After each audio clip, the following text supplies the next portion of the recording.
Deuteronomy chapter 1. These are the words which Moses spoke to all Israel across the Jordan in the wilderness, in the Arabah opposite Suf, between Paran and Tophel and Laban and Hazeroth and Dizahab. It is 11 days' journey from Horeb, by the way of Mount Seir, to Kadesh Barnea. In the 40th year, on the first day of the 11th month, Moses spoke to the children of Israel, according to all that the Lord had commanded him to give to them, after he had defeated Sihon the king of the Amorites, who lived in Heshbon, and Og the king of Bashan, who lived in Ashtaroth and Edrei. Across the Jordan in the land of Moab, Moses undertook to expound this law, saying, "The Lord our God spoke to us at Horeb, saying, 'You have stayed long enough at this mountain. Turn and set your journey, and go to the hill country of the Amorites, and to all their neighbors in the Arabah, in the hill country, and in the lowland, and in the Negev, and by the sea coast, the land of the Canaanites, and Lebanon, as far as the great river, the river Euphrates. See, I have placed the land before you. Go in and possess the land which the Lord swore to give to your fathers, to Abraham, to Isaac, and to Jacob, to them and their descendants after them. I spoke to you at that time, saying, I am not able to bear the burden of you alone. The Lord your God has multiplied you, and behold, you are this day like the stars of heaven in number. May the Lord, the God of your fathers, increase you 1,000-fold more than you are and bless you, just as he has promised you. How can I alone bear the load and burden of you and your strife? Choose wise and discerning and experienced men from your tribes, and I will appoint them as your heads." You answered me and said, "The thing which you have said to do is good." So I took the heads of your tribes, wise and experienced men, and appointed them heads over you, leaders of thousands and of hundreds, of 50s and of 10s, and officers for your tribes. Then I charged your judges at that time, saying, "Hear the cases between your fellow countrymen, and judge righteously between a man and his fellow countryman, or the alien who is with him. You shall not show partiality in judgment. You shall hear the small and the great alike. You shall not fear man, for the judgment is God's. The case that is too hard for you, you shall bring to me, and I will hear it. I commanded you at that time all the things that you should do." Then we set out from Horeb, and went through all that great and terrible wilderness, which you saw on the way to the hill country of the Amorites, just as the Lord our God had commanded us. And we came to Kadesh Barnea. I said to you, "You have come to the hill country of the Amorites, which the Lord our God is about to give us. See, the Lord your God has placed the land before you. Go up, take possession, as the Lord, the God of your fathers, has spoken to you. Do not fear or be dismayed." Then all of you approached me and said, "Let us send men before us, that they may search out the land for us, and bring back to us word of the way by which we should go up, and the cities which we shall enter." The thing pleased me, and I took 12 of your men, 1 man for each tribe. They turned and went up into the hill country, and came to the valley of Eshcol and spied it out. Then they took some of the fruit of the land in their hands, and brought it down to us. And they brought us back a report and said, "It is a good land which the Lord our God is about to give us." Yet you were not willing to go up, but rebelled against the command of the Lord your God. And you grumbled in your tents and said, "Because the Lord hates us, he has brought us out of the land of Egypt to deliver us into the hand of the Amorites, to destroy us. Where can we go up? Our brethren have made our hearts melt, saying, 'The people are bigger and taller than we, the cities are large and fortified to heaven.' And besides, we saw the sons of the Anakim there." Then I said to you, "Do not be shocked, nor fear them. The Lord your God who goes before you will himself fight on your behalf, just as he did for you in Egypt before your eyes. and in the wilderness where you saw how the Lord your God carried you, just as a man carries his son, in all the way which you have walked until you came to this place. But for all this, you did not trust the Lord your God, who goes before you on your way, to seek out a place for you to encamp, in fire by night and cloud by day, to show you the way in which you should go. Then the Lord heard the sound of your words, and he was angry and took an oath, saying, "Not one of these men, this evil generation, shall see the good land which I swore to give your fathers, except Caleb the son of Jephunneh. He shall see it, and to him and to his sons I will give the land on which he has set foot, because he has followed the Lord fully." The Lord was angry with me also on your account, saying, "Not even you shall enter there. Joshua the son of Nun, who stands before you, he shall enter there. Encourage him, for he will cause Israel to inherit it. Moreover, your little ones who you said would become a prey, and your sons, who this day have no knowledge of good or evil, shall enter there, and I will give it to them, and they shall possess it. But as for you, turn around and set out for the wilderness by the way to the Red Sea." Then you said to me, "We have sinned against the Lord. We will indeed go up and fight, just as the Lord our God commanded us." And every man of you girded on his weapons of war, and regarded it as easy to go up into the hill country. And the Lord said to me, "Say to them, do not go up nor fight, for I am not among you. Otherwise you will be defeated before your enemies." So I spoke to you, but you would not listen. Instead, you rebelled against the command of the Lord, and acted presumptuously and went up into the hill country.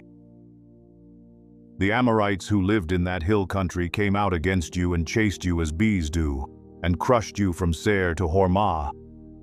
Then you returned and wept before the Lord.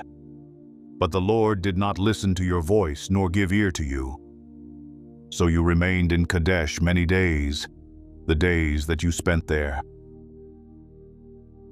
Deuteronomy chapter 2.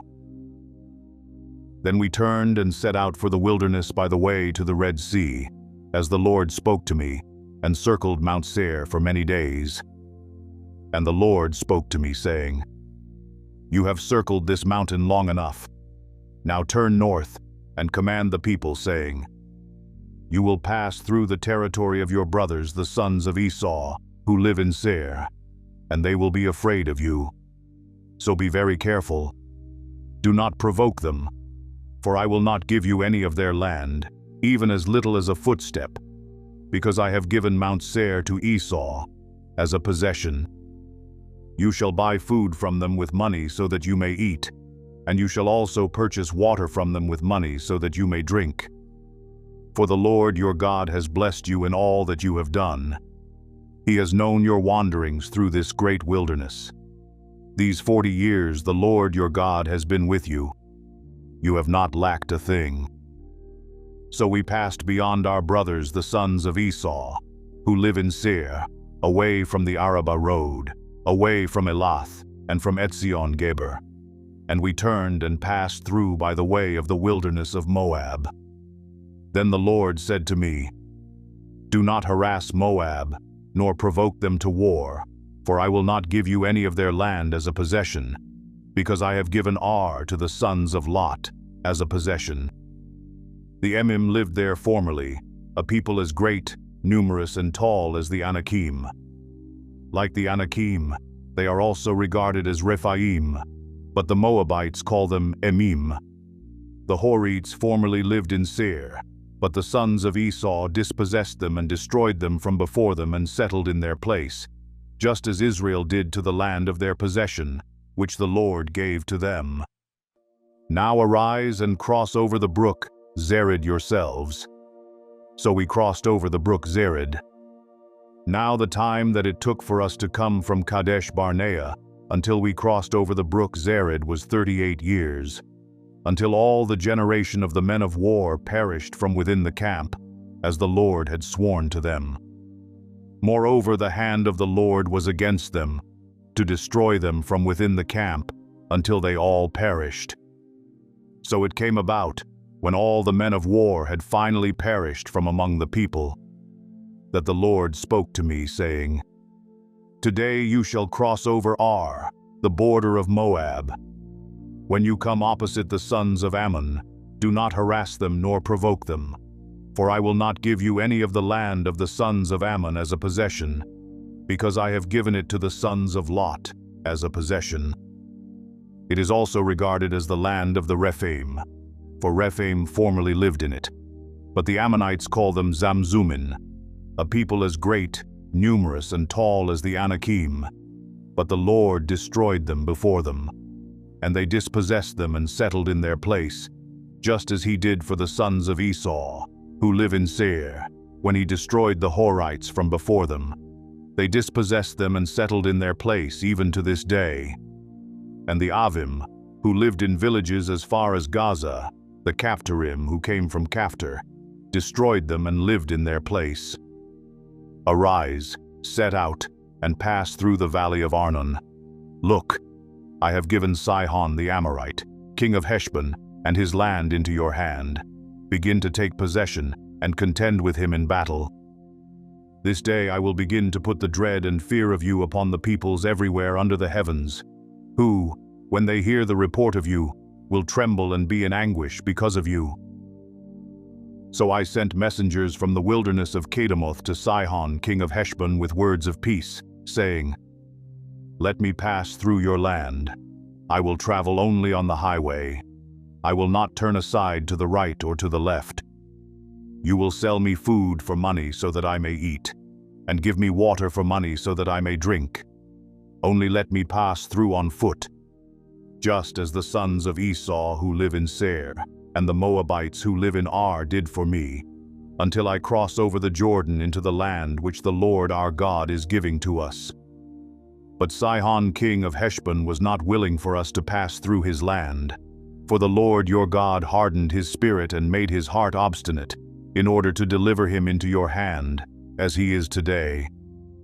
The Lord said to me, See, I have begun to deliver Sihon and his land over to you. Begin to occupy, that you may possess his land. Then Sihon with all his people came out to meet us in battle at Jahaz. The Lord our God delivered him over to us, and we defeated him with his sons and all his people. So we captured all his cities at that time and utterly destroyed the men, women, and children of every city.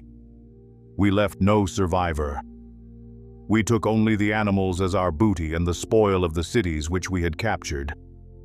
From Aroer, which is on the edge of the valley of Arnon, and from the city which is in the valley, even to Gilead, there was no city that was too high for us. The Lord our God delivered all over to us. Only you did not go near to the land of the sons of Ammon, all along the river Jabbok and the cities of the hill country, and wherever the Lord our God had commanded us. Deuteronomy chapter 3.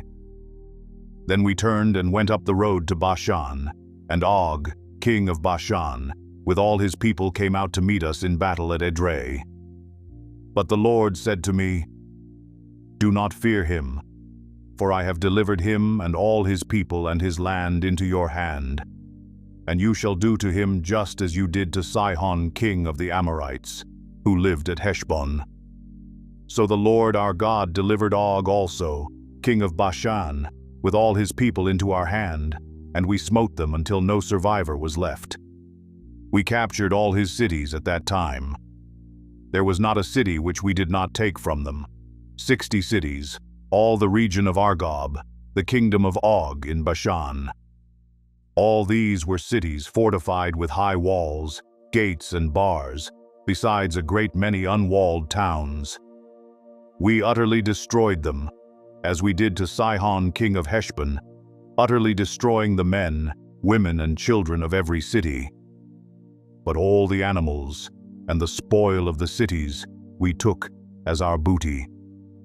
Thus we took the land at that time from the hand of the 2 kings of the Amorites, who were beyond the Jordan, from the valley of Arnon to Mount Hermon, Sidonians call Hermon Syrian, and the Amorites call it Senir.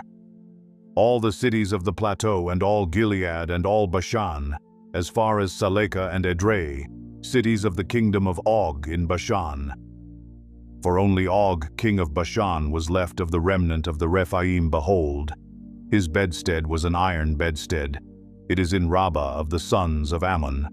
Its length was 9 cubits, and its width 4 cubits, by ordinary cubit.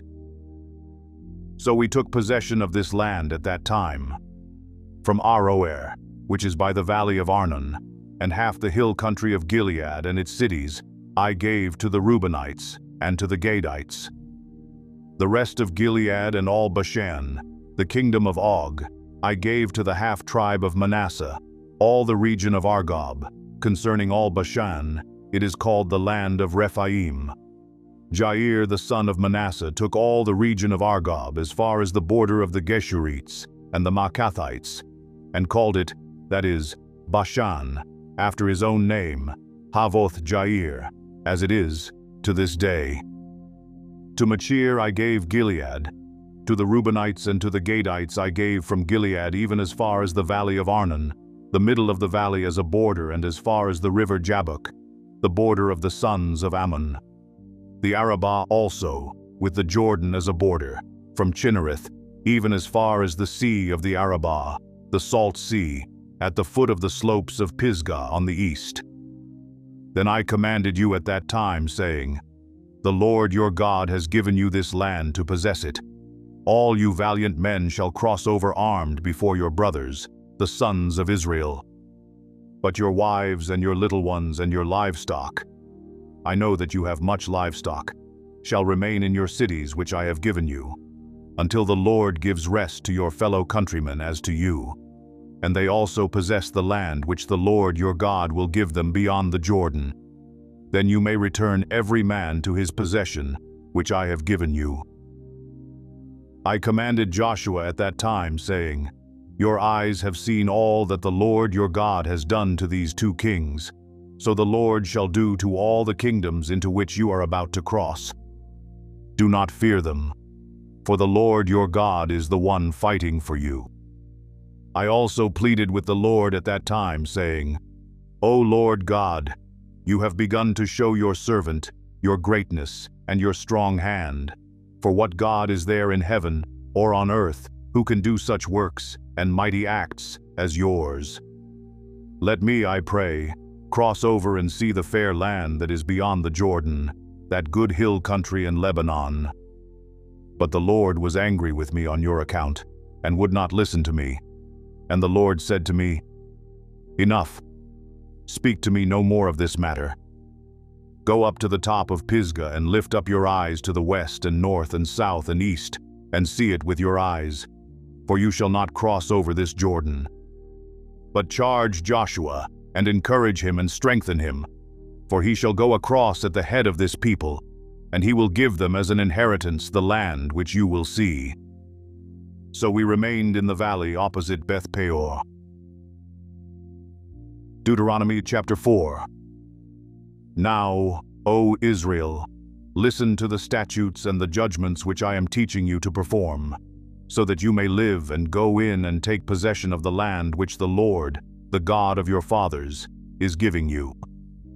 You shall not add to the word which I am commanding you, nor take away from it, that you may keep the commandments of the Lord your God, which I command you. Your eyes have seen what the Lord has done in the case of Baal Peor. For all the men who followed Baal Peor, the Lord your God has destroyed them from among you. But you who held fast to the Lord your God are alive today, every one of you. See, I have taught you statutes and judgments, just as the Lord my God commanded me, that you should do thus in the land where you are entering to possess it. So keep and do them, for that is your wisdom and your understanding in the sight of the peoples who will hear all these statutes and say, Surely this great nation is a wise and understanding people. For what great nation is there that has a God so near to it as is the Lord our God whenever we call on him? Or what great nation is there that has statutes and judgments as righteous as this whole law which I am setting before you today? Only give heed to yourself, and keep your soul diligently, so that you do not forget the things which your eyes have seen, and they do not depart from your heart all the days of your life. But make them known to your sons and your grandsons. Remember the day you stood before the Lord your God at Horeb, when the Lord said to me, "Assemble the people to me, that I may let them hear my words, so they may learn to fear me all the days they live on the earth, and that they may teach their children." You came near and stood at the foot of the mountain, and the mountain burned with fire to the very heart of the heavens, darkness, cloud, and thick gloom. Then the Lord spoke to you from the midst of the fire. You heard the sound of words, but you saw no form, only a voice.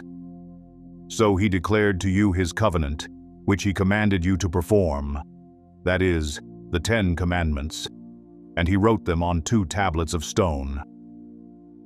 The Lord commanded me at that time to teach you statutes and judgments, that you might perform them in the land where you are going over to possess it.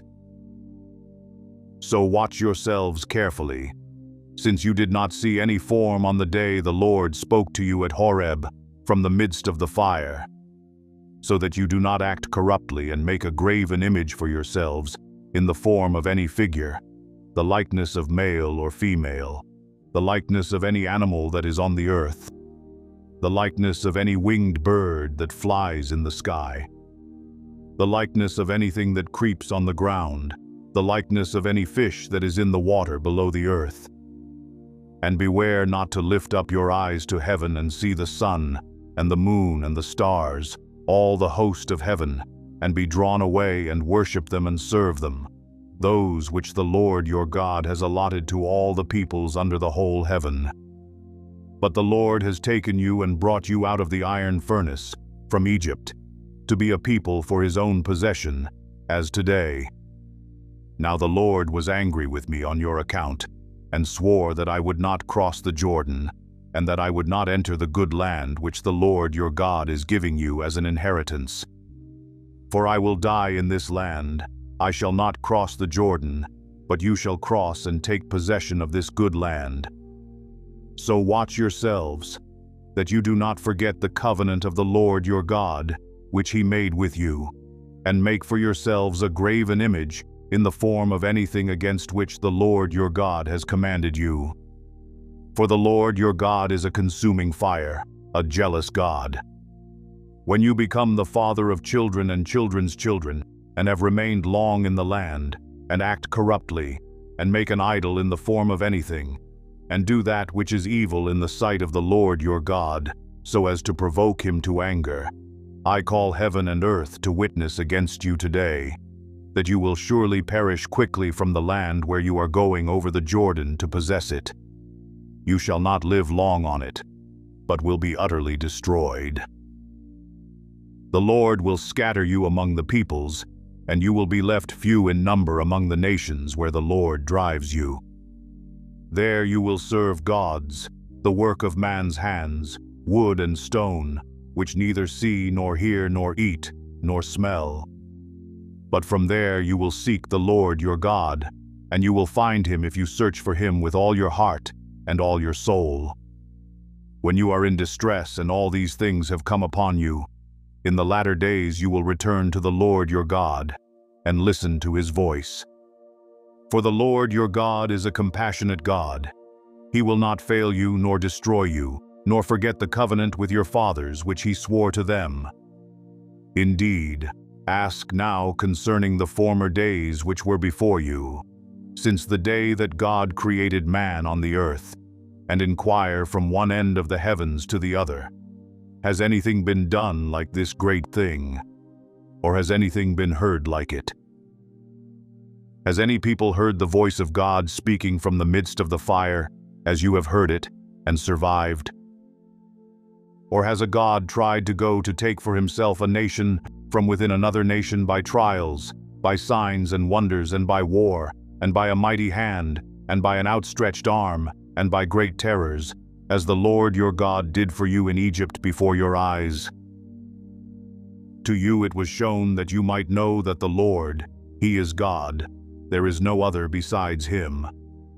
Out of the heavens He let you hear His voice to discipline you, and on earth He let you see His great fire, and you heard His words from the midst of the fire. Because He loved your fathers, therefore He chose their descendants after them, and He personally brought you from Egypt by His great power, driving out from before you nations greater and mightier than you, to bring you in, and to give you their land for an inheritance, as it is today.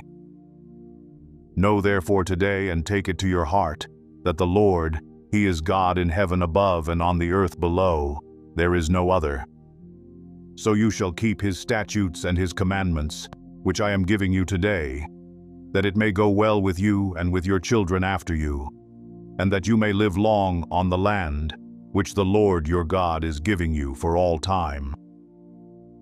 Then Moses set apart 3 cities across the Jordan to the east, that a manslayer might flee there, who unintentionally slew his neighbor without having enmity toward him in time past, and by fleeing to one of these cities he might live.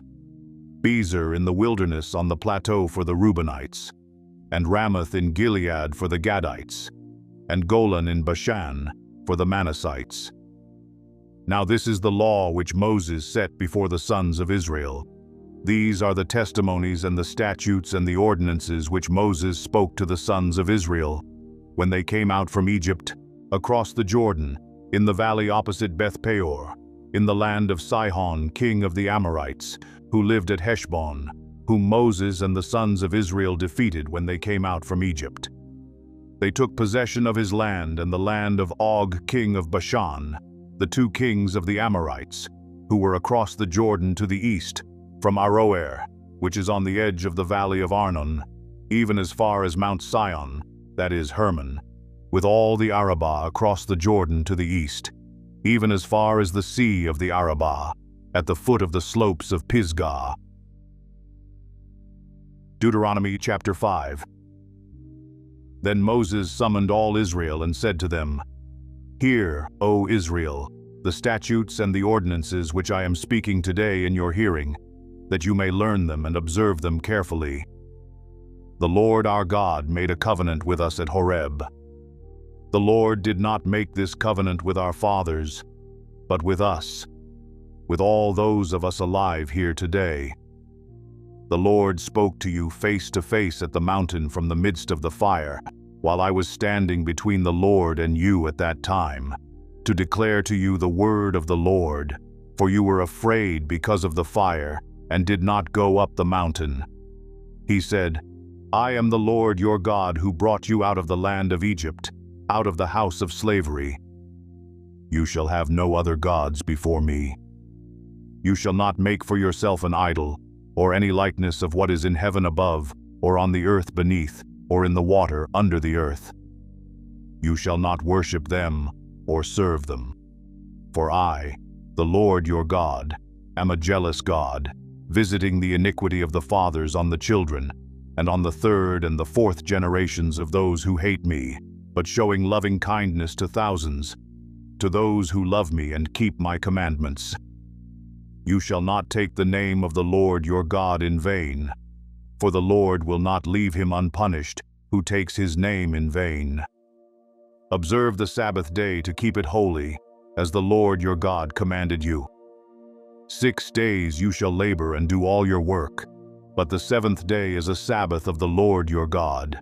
In it you shall not do any work, you or your son or your daughter, or your male servant, or your female servant, or your ox or your donkey, or any of your cattle or your sojourner who stays with you, so that your male servant and your female servant may rest as well as you. You shall remember that you were a slave in the land of Egypt, and the Lord your God brought you out of there by a mighty hand and by an outstretched arm.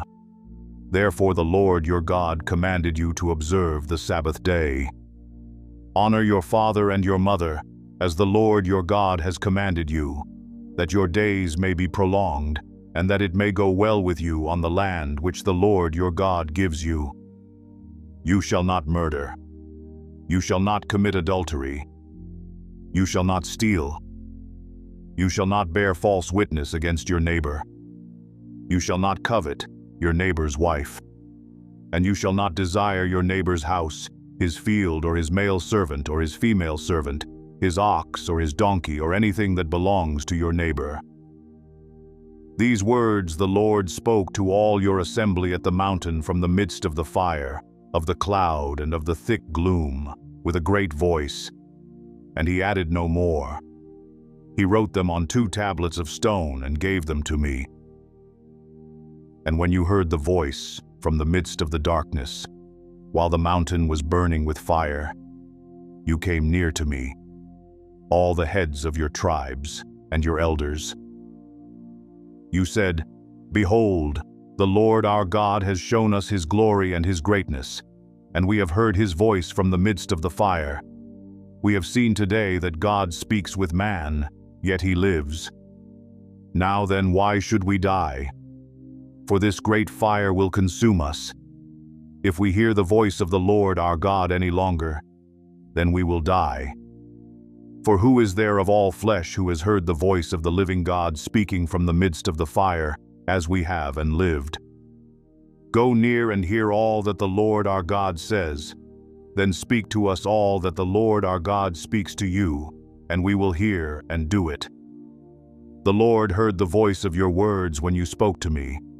And the Lord said to me, I have heard the voice of the words of this people, which they have spoken to you.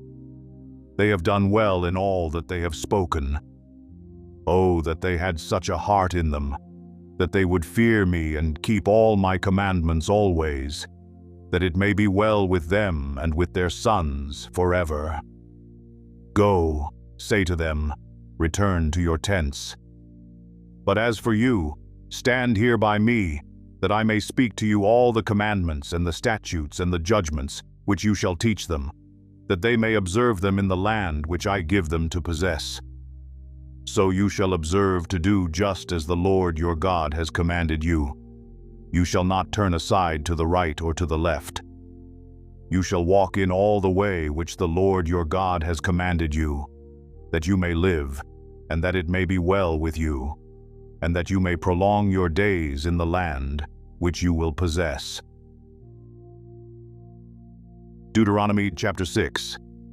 Now this is the commandment, the statutes and the judgments, which the Lord your God has commanded me to teach you, that you might do them in the land where you are going over to possess it, so that you and your son and your grandson might fear the Lord your God, to keep all his statutes and his commandments, which I command you, all the days of your life, and that your days may be prolonged. O Israel, you should listen and be careful to do it, that it may be well with you and that you may multiply greatly, just as the Lord, the God of your fathers, has promised you, in a land flowing with milk and honey. Hear, O Israel, the Lord is our God, the Lord is one. You shall love the Lord your God with all your heart, and with all your soul, and with all your might. These words, which I am commanding you today, shall be on your heart. You shall teach them diligently to your sons, and shall talk of them when you sit in your house, and when you walk by the way, and when you lie down, and when you rise up. You shall bind them as a sign on your hand, and they shall be as frontals on your forehead. You shall write them on the doorposts of your house and on your gates. Then it shall come about when the Lord your God brings you into the land which he swore to your fathers, Abraham, Isaac, and Jacob, to give you great and splendid cities which you did not build, and houses full of all good things which you did not fill, and hewn cisterns which you did not dig, vineyards and olive trees which you did not plant, and you eat and are satisfied. Then watch yourself, that you do not forget the Lord, who brought you from the land of Egypt, out of the house of slavery. You shall fear only the Lord your God, and you shall worship him and swear by his name. You shall not follow other gods, any of the gods of the peoples who surround you, For the Lord your God in the midst of you is a jealous God. Otherwise the anger of the Lord your God will be kindled against you, and he will wipe you off the face of the earth. You shall not put the Lord your God to the test, as you tested him at Massah. You should diligently keep the commandments of the Lord your God, and his testimonies and his statutes, which he has commanded you. You shall do what is right and good in the sight of the Lord, that it may be well with you, and that you may go in and possess the good land, which the Lord swore to give your fathers, by driving out all your enemies from before you, as the Lord has spoken. When your son asks you in time to come, saying, "What do the testimonies and the statutes and the judgments mean, which the Lord our God commanded you?" Then you shall say to your son, "We were slaves to Pharaoh in Egypt, and the Lord brought us from Egypt with a mighty hand.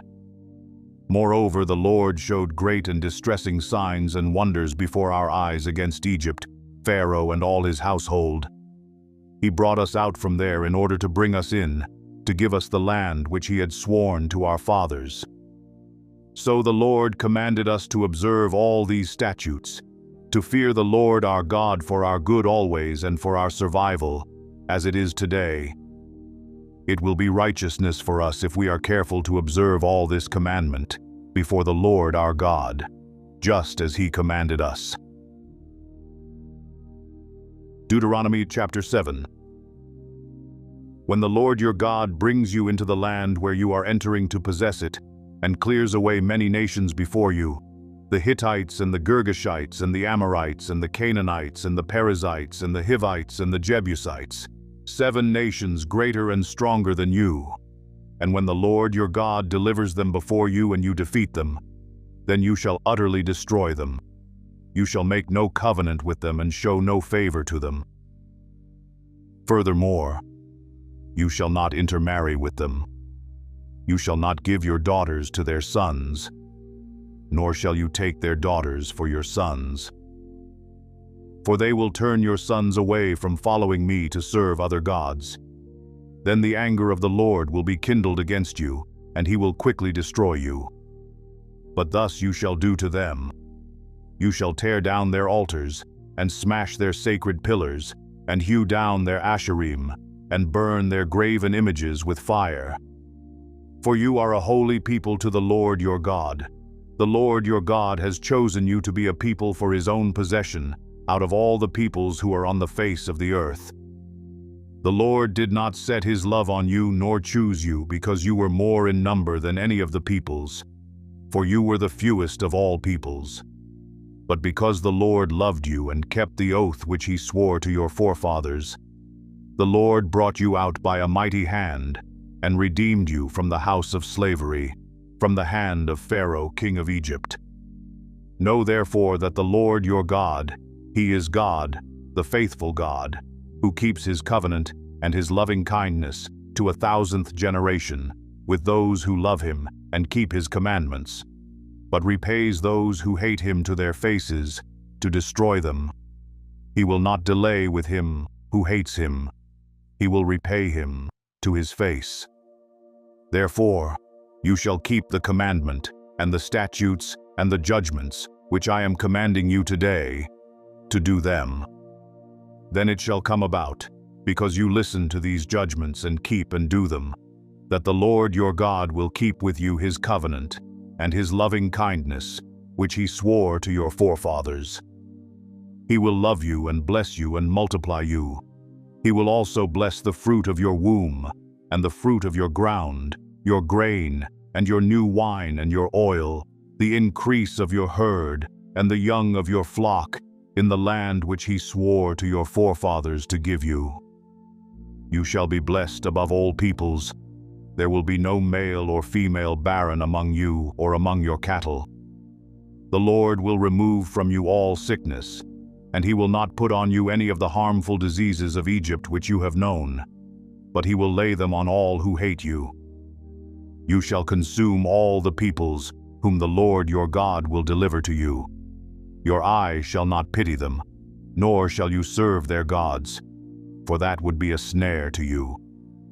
If you should say in your heart, "These nations are greater than I, how can I dispossess them?" You shall not be afraid of them. You shall well remember what the Lord your God did to Pharaoh and to all Egypt.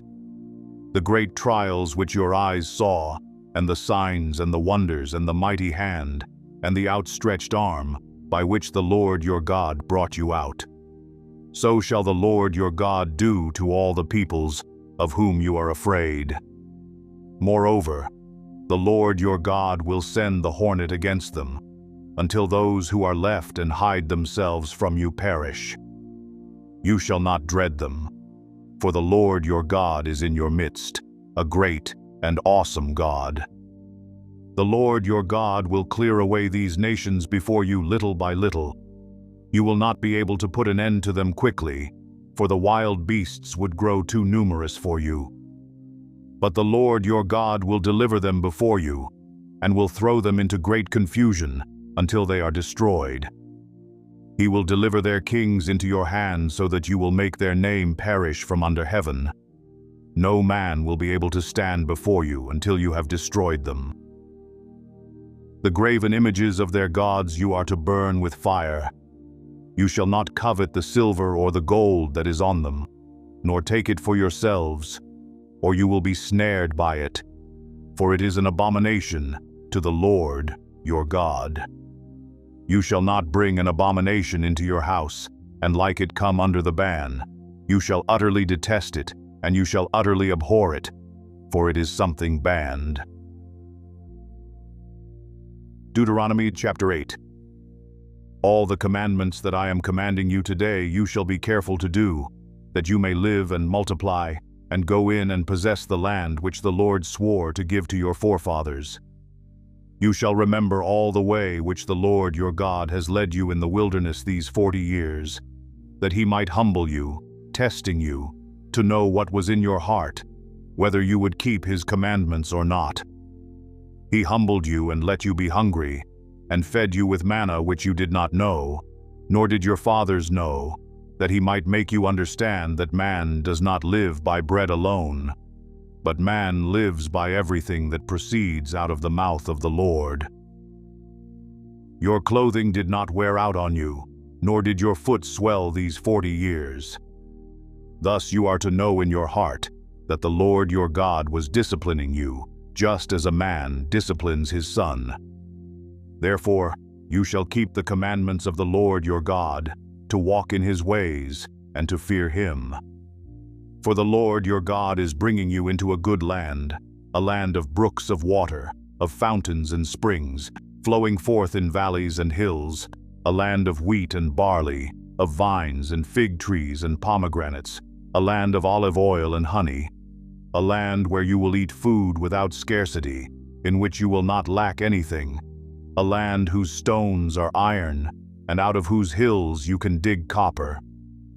When you have eaten and are satisfied, you shall bless the Lord your God for the good land which he has given you.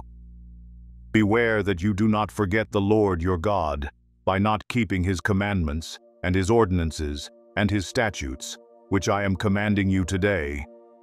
Otherwise, when you have eaten and are satisfied, and have built good houses and lived in them, and when your herds and your flocks multiply, and your silver and gold multiply, and all that you have multiplies, then your heart will become proud, and you will forget the Lord your God, who brought you out from the land of Egypt, out of the house of slavery. He led you through the great and terrible wilderness, with its fiery serpents and scorpions and thirsty ground, where there was no water. He brought water for you out of the rock of flint. In the wilderness he fed you manna which your fathers did not know, that he might humble you and that he might test you, to do good for you in the end. Otherwise, you may say in your heart, "My power and the strength of my hand made me this wealth." But you shall remember the Lord your God, for it is he who is giving you power to make wealth, that he may confirm his covenant, which he swore to your fathers, as it is this day. It shall come about if you ever forget the Lord your God, and go after other gods and serve them and worship them, I testify against you today that you will surely perish. Like the nations that the Lord makes to perish before you, so you shall perish, because you would not listen to the voice of the Lord your God. Deuteronomy chapter 9. Hear, O Israel, you are crossing over the Jordan today to go in to dispossess nations greater and mightier than you, great cities fortified to heaven, a people great and tall, the sons of the Anakim, whom you know and of whom you have heard it said, who can stand before the sons of Anak? Know therefore today that it is the Lord your God who is crossing over before you as a consuming fire. He will destroy them and he will subdue them before you, so that you may drive them out and destroy them quickly, just as the Lord has spoken to you. Do not say in your heart, when the Lord your God has driven them out before you, because of my righteousness, the Lord has brought me in to possess this land. But it is because of the wickedness of these nations that the Lord is dispossessing them before you. It is not for your righteousness, or for the uprightness of your heart, that you are going to possess their land. But it is because of the wickedness of these nations that the Lord your God is driving them out before you, in order to confirm the oath which the Lord swore to your fathers, to Abraham, Isaac, and Jacob. Know then, it is not because of your righteousness that the Lord your God is giving you this good land to possess, for you are a stubborn people. Remember, do not forget how you provoked the Lord your God to wrath in the wilderness. From the day that you left the land of Egypt until you arrived at this place, you have been rebellious against the Lord. Even at Horeb you provoked the Lord to wrath, and the Lord was so angry with you that he would have destroyed you. When I went up to the mountain to receive the tablets of stone, the tablets of the covenant which the Lord had made with you, then I remained on the mountain 40 days and nights. I neither ate bread nor drank water. The Lord gave me the 2 tablets of stone written by the finger of God, and on them were all the words which the Lord had spoken with you at the mountain from the midst of the fire on the day of the assembly. It came about at the end of 40 days and nights that the Lord gave me the 2 tablets of stone, the tablets of the covenant. Then the Lord said to me, Arise, go down from here quickly, for your people whom you brought out of Egypt have acted corruptly. They have quickly turned aside from the way which I commanded them. They have made a molten image for themselves. The Lord spoke further to me, saying, I have seen this people, and indeed, it is a stubborn people. Let me alone, that I may destroy them and blot out their name from under heaven, and I will make of you a nation mightier and greater than they.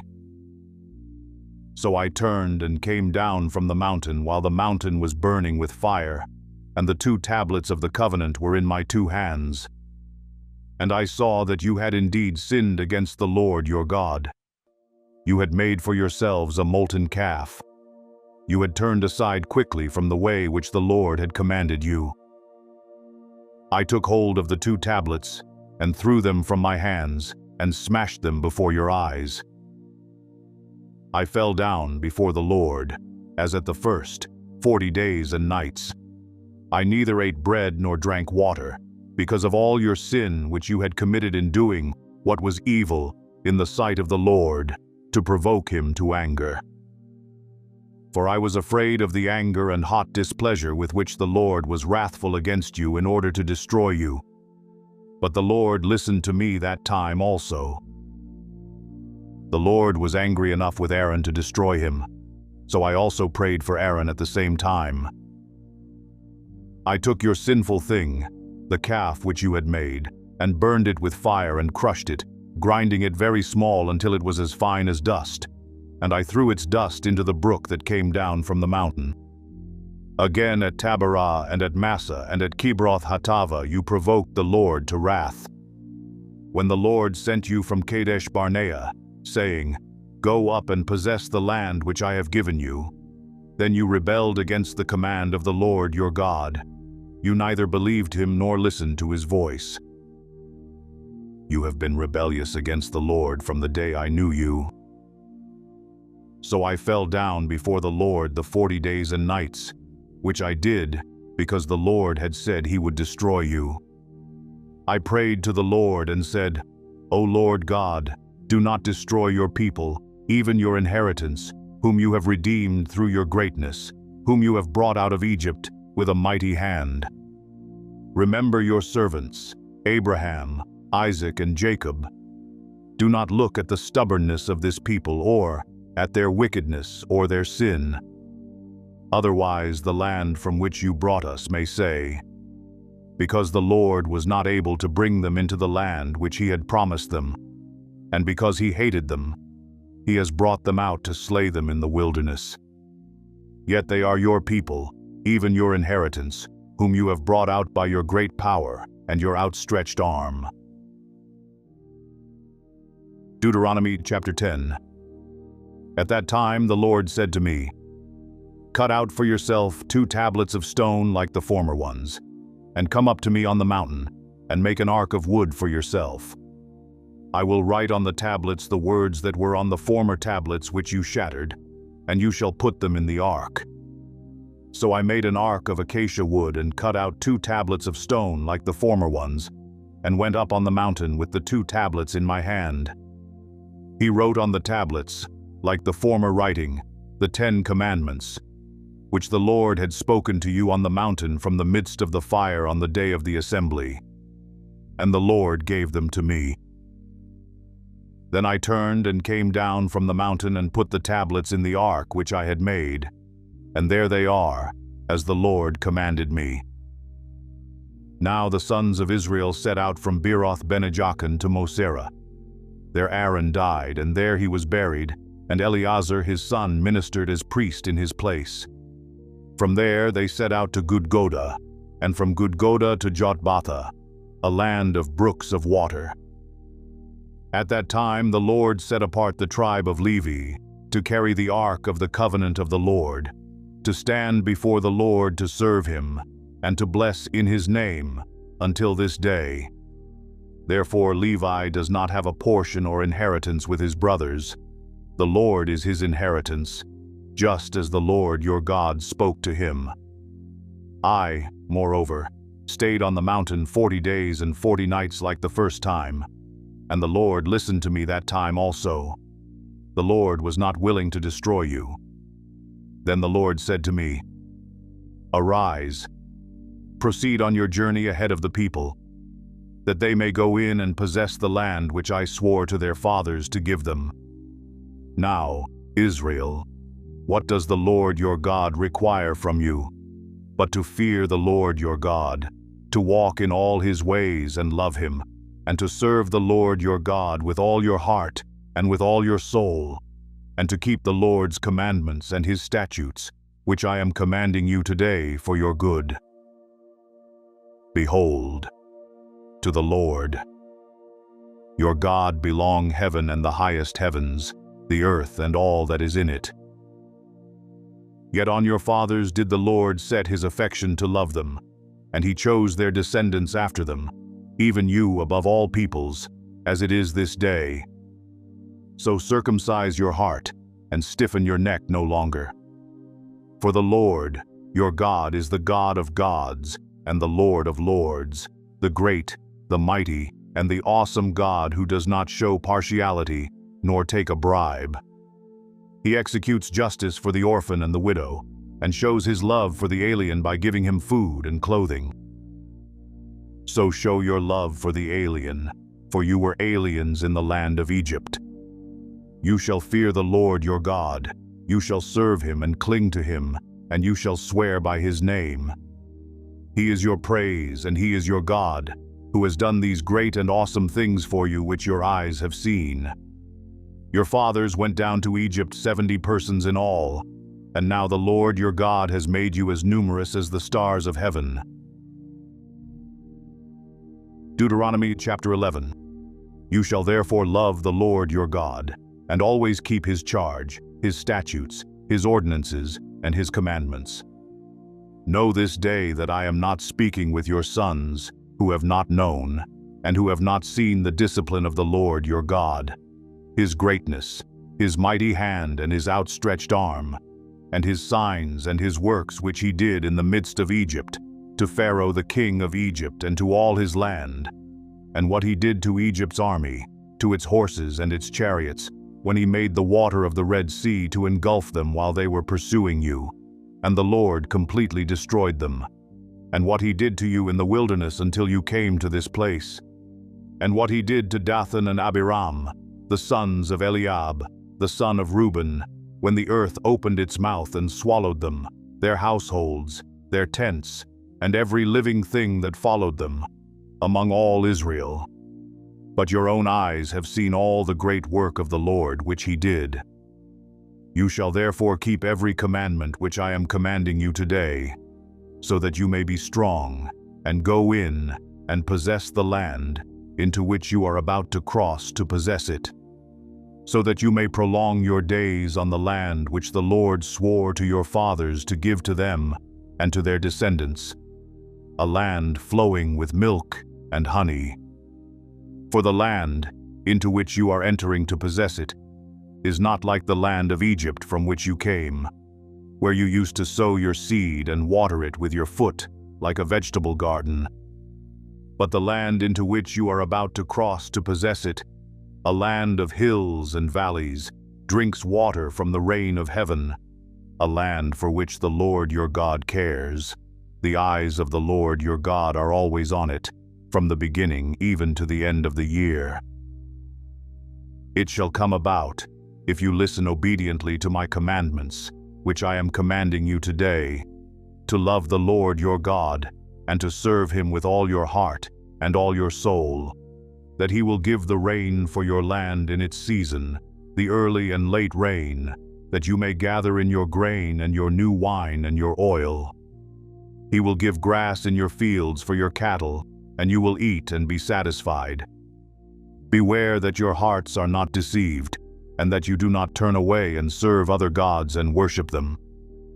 Or the anger of the Lord will be kindled against you, and he will shut up the heavens, so that there will be no rain, and the ground will not yield its fruit. And you will perish quickly from the good land, which the Lord is giving you. You shall therefore impress these words of mine on your heart and on your soul, and you shall bind them as a sign on your hand, and they shall be as frontals on your forehead. You shall teach them to your sons, talking of them when you sit in your house, and when you walk along the road, and when you lie down, and when you rise up. You shall write them on the doorposts of your house and on your gates, so that your days and the days of your sons may be multiplied on the land which the Lord swore to your fathers to give them, as long as the heavens remain above the earth. For if you are careful to keep all this commandment which I am commanding you to do, to love the Lord your God, to walk in all his ways and hold fast to him, then the Lord will drive out all these nations from before you, and you will dispossess nations greater and mightier than you. Every place on which the sole of your foot treads shall be yours. Your border will be from the wilderness to Lebanon, and from the river Euphrates, as far as the western sea. No man will be able to stand before you. The Lord your God will lay the dread of you and the fear of you on all the land on which you set foot, as he has spoken to you. See, I am setting before you today a blessing and a curse. The blessing, if you listen to the commandments of the Lord your God, which I am commanding you today, and the curse, if you do not listen to the commandments of the Lord your God, but turn aside from the way which I am commanding you today, by following other gods which you have not known. It shall come about, when the Lord your God brings you into the land where you are entering to possess it, that you shall place the blessing on Mount Gerizim, and the curse on Mount Ebal. Are they not across the Jordan, west of the way toward the sunset, in the land of the Canaanites who live in the Arabah, opposite Gilgal, beside the oaks of Moreh? For you are about to cross the Jordan to go in to possess the land which the Lord your God is giving you, and you shall possess it and live in it, and you shall be careful to do all the statutes and the judgments which I am setting before you today. Deuteronomy chapter 12. These are the statutes and the judgments which you shall carefully observe in the land which the Lord, the God of your fathers, has given you to possess as long as you live on the earth. You shall utterly destroy all the places where the nations whom you shall dispossess serve their gods, on the high mountains and on the hills and under every green tree. You shall tear down their altars and smash their sacred pillars and burn their Asherim with fire, and you shall cut down the engraved images of their gods and obliterate their name from that place. You shall not act like this toward the Lord your God. But you shall seek the Lord at the place which the Lord your God will choose from all your tribes, to establish his name there for his dwelling, and there you shall come. There you shall bring your burnt offerings, your sacrifices, your tithes, the contribution of your hand, your votive offerings, your free will offerings, and the firstborn of your herd and of your flock. There also you and your households shall eat before the Lord your God, and rejoice in all your undertakings in which the Lord your God has blessed you. You shall not do at all what we are doing here today, every man doing whatever is right in his own eyes. For you have not as yet come to the resting place and the inheritance which the Lord your God is giving you. When you cross the Jordan and live in the land which the Lord your God is giving you to inherit, and he gives you rest from all your enemies around you so that you live in security, then it shall come about that the place in which the Lord your God will choose for his name to dwell, there you shall bring all that I command you, your burnt offerings and your sacrifices, your tithes and the contribution of your hand, and all your choice votive offerings which you will vow to the Lord. And you shall rejoice before the Lord your God, you and your sons and daughters, your male and female servants, and the Levite who is within your gates, since he has no portion or inheritance with you. Be careful that you do not offer your burnt offerings in every cultic place you see, but in the place which the Lord chooses in one of your tribes. There you shall offer your burnt offerings, and there you shall do all that I command you. However, you may slaughter and eat meat within any of your gates, whatever you desire, according to the blessing of the Lord your God which he has given you. The unclean and the clean may eat of it, as of the gazelle and the deer. Only you shall not eat the blood. You are to pour it out on the ground like water. You are not allowed to eat within your gates the tithe of your grain or new wine or oil, or the firstborn of your herd or flock, or any of your votive offerings which you vow, or your free will offerings, or the contribution of your hand. But you shall eat them before the Lord your God in the place which the Lord your God will choose, you and your son and daughter, and your male and female servants, and the Levite who is within your gates. And you shall rejoice before the Lord your God in all your undertakings. Be careful that you do not forsake the Levite as long as you live in your land. When the Lord your God extends your border as he has promised you, and you say, I will eat meat, because you desire to eat meat, then you may eat meat, whatever you desire. If the place which the Lord your God chooses to put his name is too far from you, then you may slaughter of your herd and flock which the Lord has given you, as I have commanded you, and you may eat within your gates whatever you desire. Just as a gazelle or a deer is eaten, so you will eat it. The unclean and the clean alike may eat of it. Only be sure not to eat the blood, for the blood is the life, and you shall not eat the life with the flesh. You shall not eat it. You shall pour it out on the ground like water. You shall not eat it, so that it may be well with you and your sons after you, for you will be doing what is right in the sight of the Lord. Only your holy things which you may have, and your votive offerings, you shall take and go to the place which the Lord chooses. And you shall offer your burnt offerings, the flesh and the blood, on the altar of the Lord your God, and the blood of your sacrifices shall be poured out on the altar of the Lord your God, and you shall eat the flesh. Be careful to listen to all these words which I command you, so that it may be well with you and your sons after you forever, for you will be doing what is good and right in the sight of the Lord your God.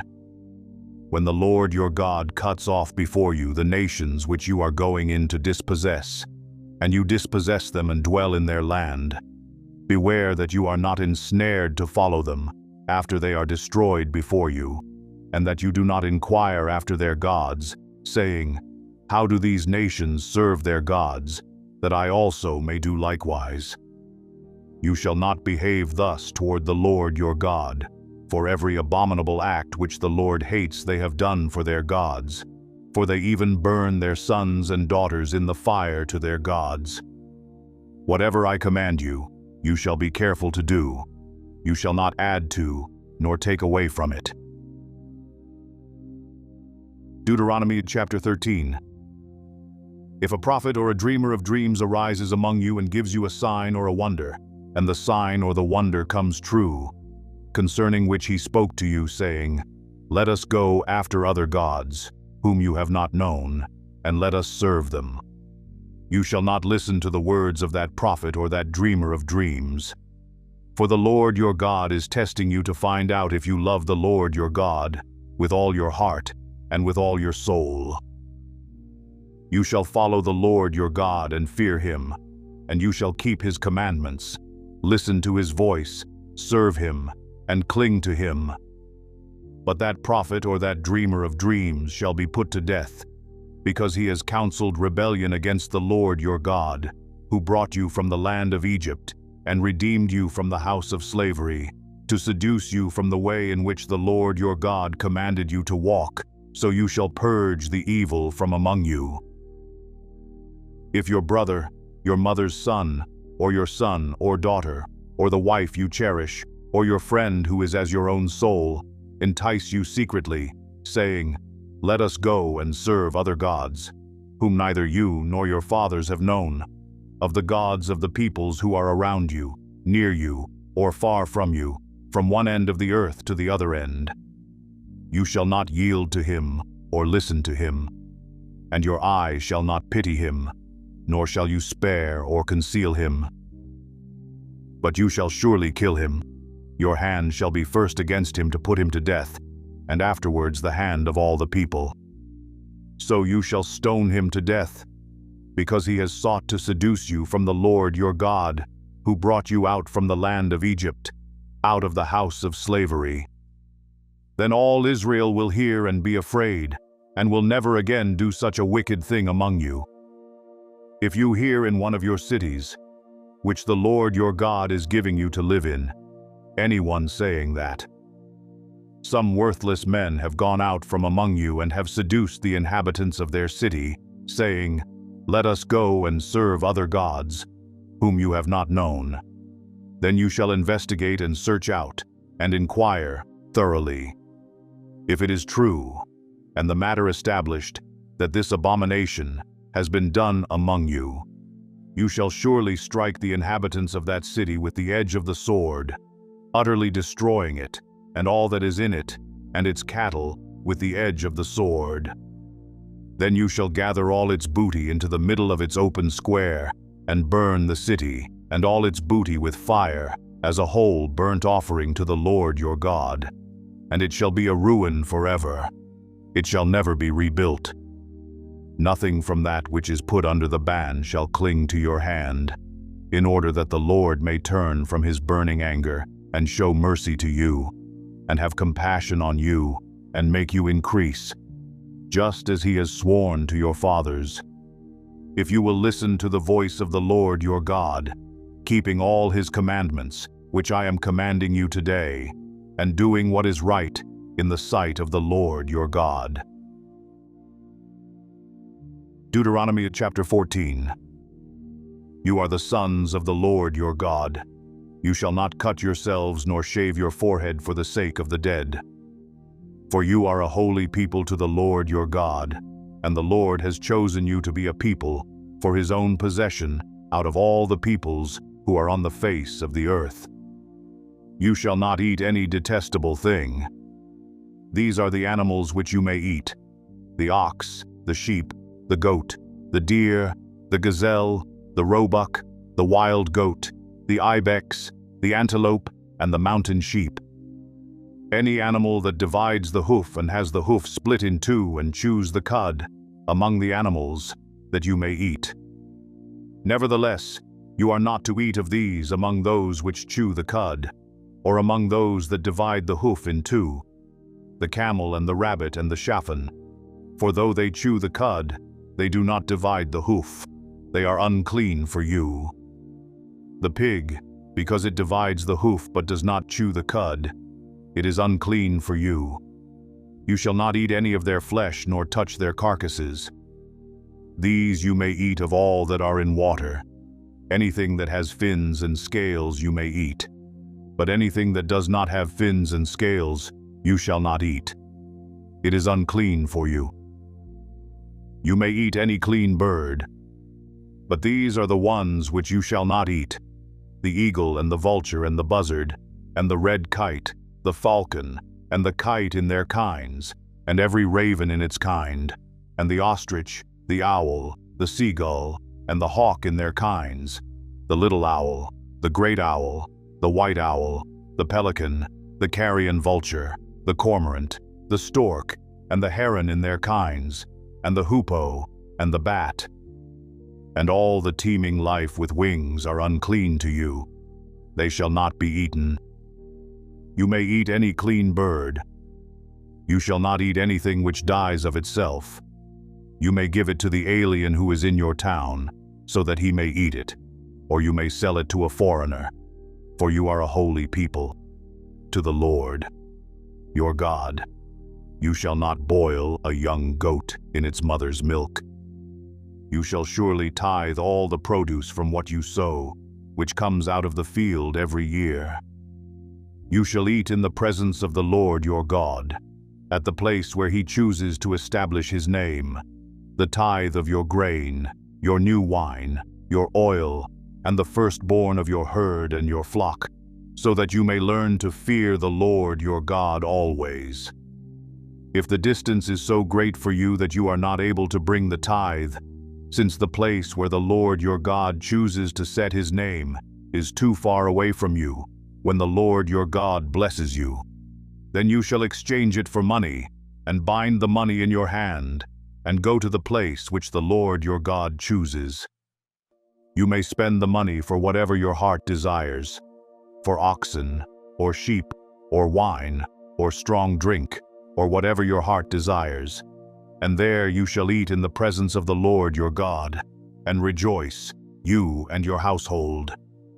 Also you shall not neglect the Levite who is in your town, for he has no portion or inheritance among you. At the end of every 3rd year you shall bring out all the tithe of your produce in that year, and shall deposit it in your town. The Levite, because he has no portion or inheritance among you, and the alien, the orphan, and the widow who are in your town, shall come and eat and be satisfied, in order that the Lord your God may bless you in all the work of your hand, which you do. Deuteronomy chapter 15. At the end of every 7 years you shall grant a remission of debts. This is the manner of remission. Every creditor shall release what he has loaned to his neighbor.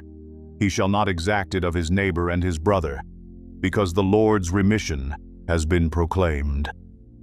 From a foreigner you may exact it, but your hand shall release whatever of yours is with your brother. However, there will be no poor among you, since the Lord will surely bless you in the land which the Lord your God is giving you as an inheritance to possess, if only you listen obediently to the voice of the Lord your God, to observe carefully all this commandment which I am commanding you today. For the Lord your God will bless you as he has promised you, and you will lend to many nations, but you will not borrow, and you will rule over many nations, but they will not rule over you. If there is a poor man with you, one of your brothers, in any of your towns in your land, which the Lord your God is giving you, you shall not harden your heart, nor close your hand from your poor brother, but you shall freely open your hand to him, and shall generously lend him sufficient for his need in whatever he lacks. Beware that there is no base thought in your heart, saying, "The 7th year, The year of remission is near, and your eye is hostile toward your poor brother, and you give him nothing. Then he may cry to the Lord against you, and it will be a sin in you. You shall generously give to him, and your heart shall not be grieved when you give to him, because for this thing the Lord your God will bless you in all your work and in all your undertakings. For the poor will never cease to be in the land.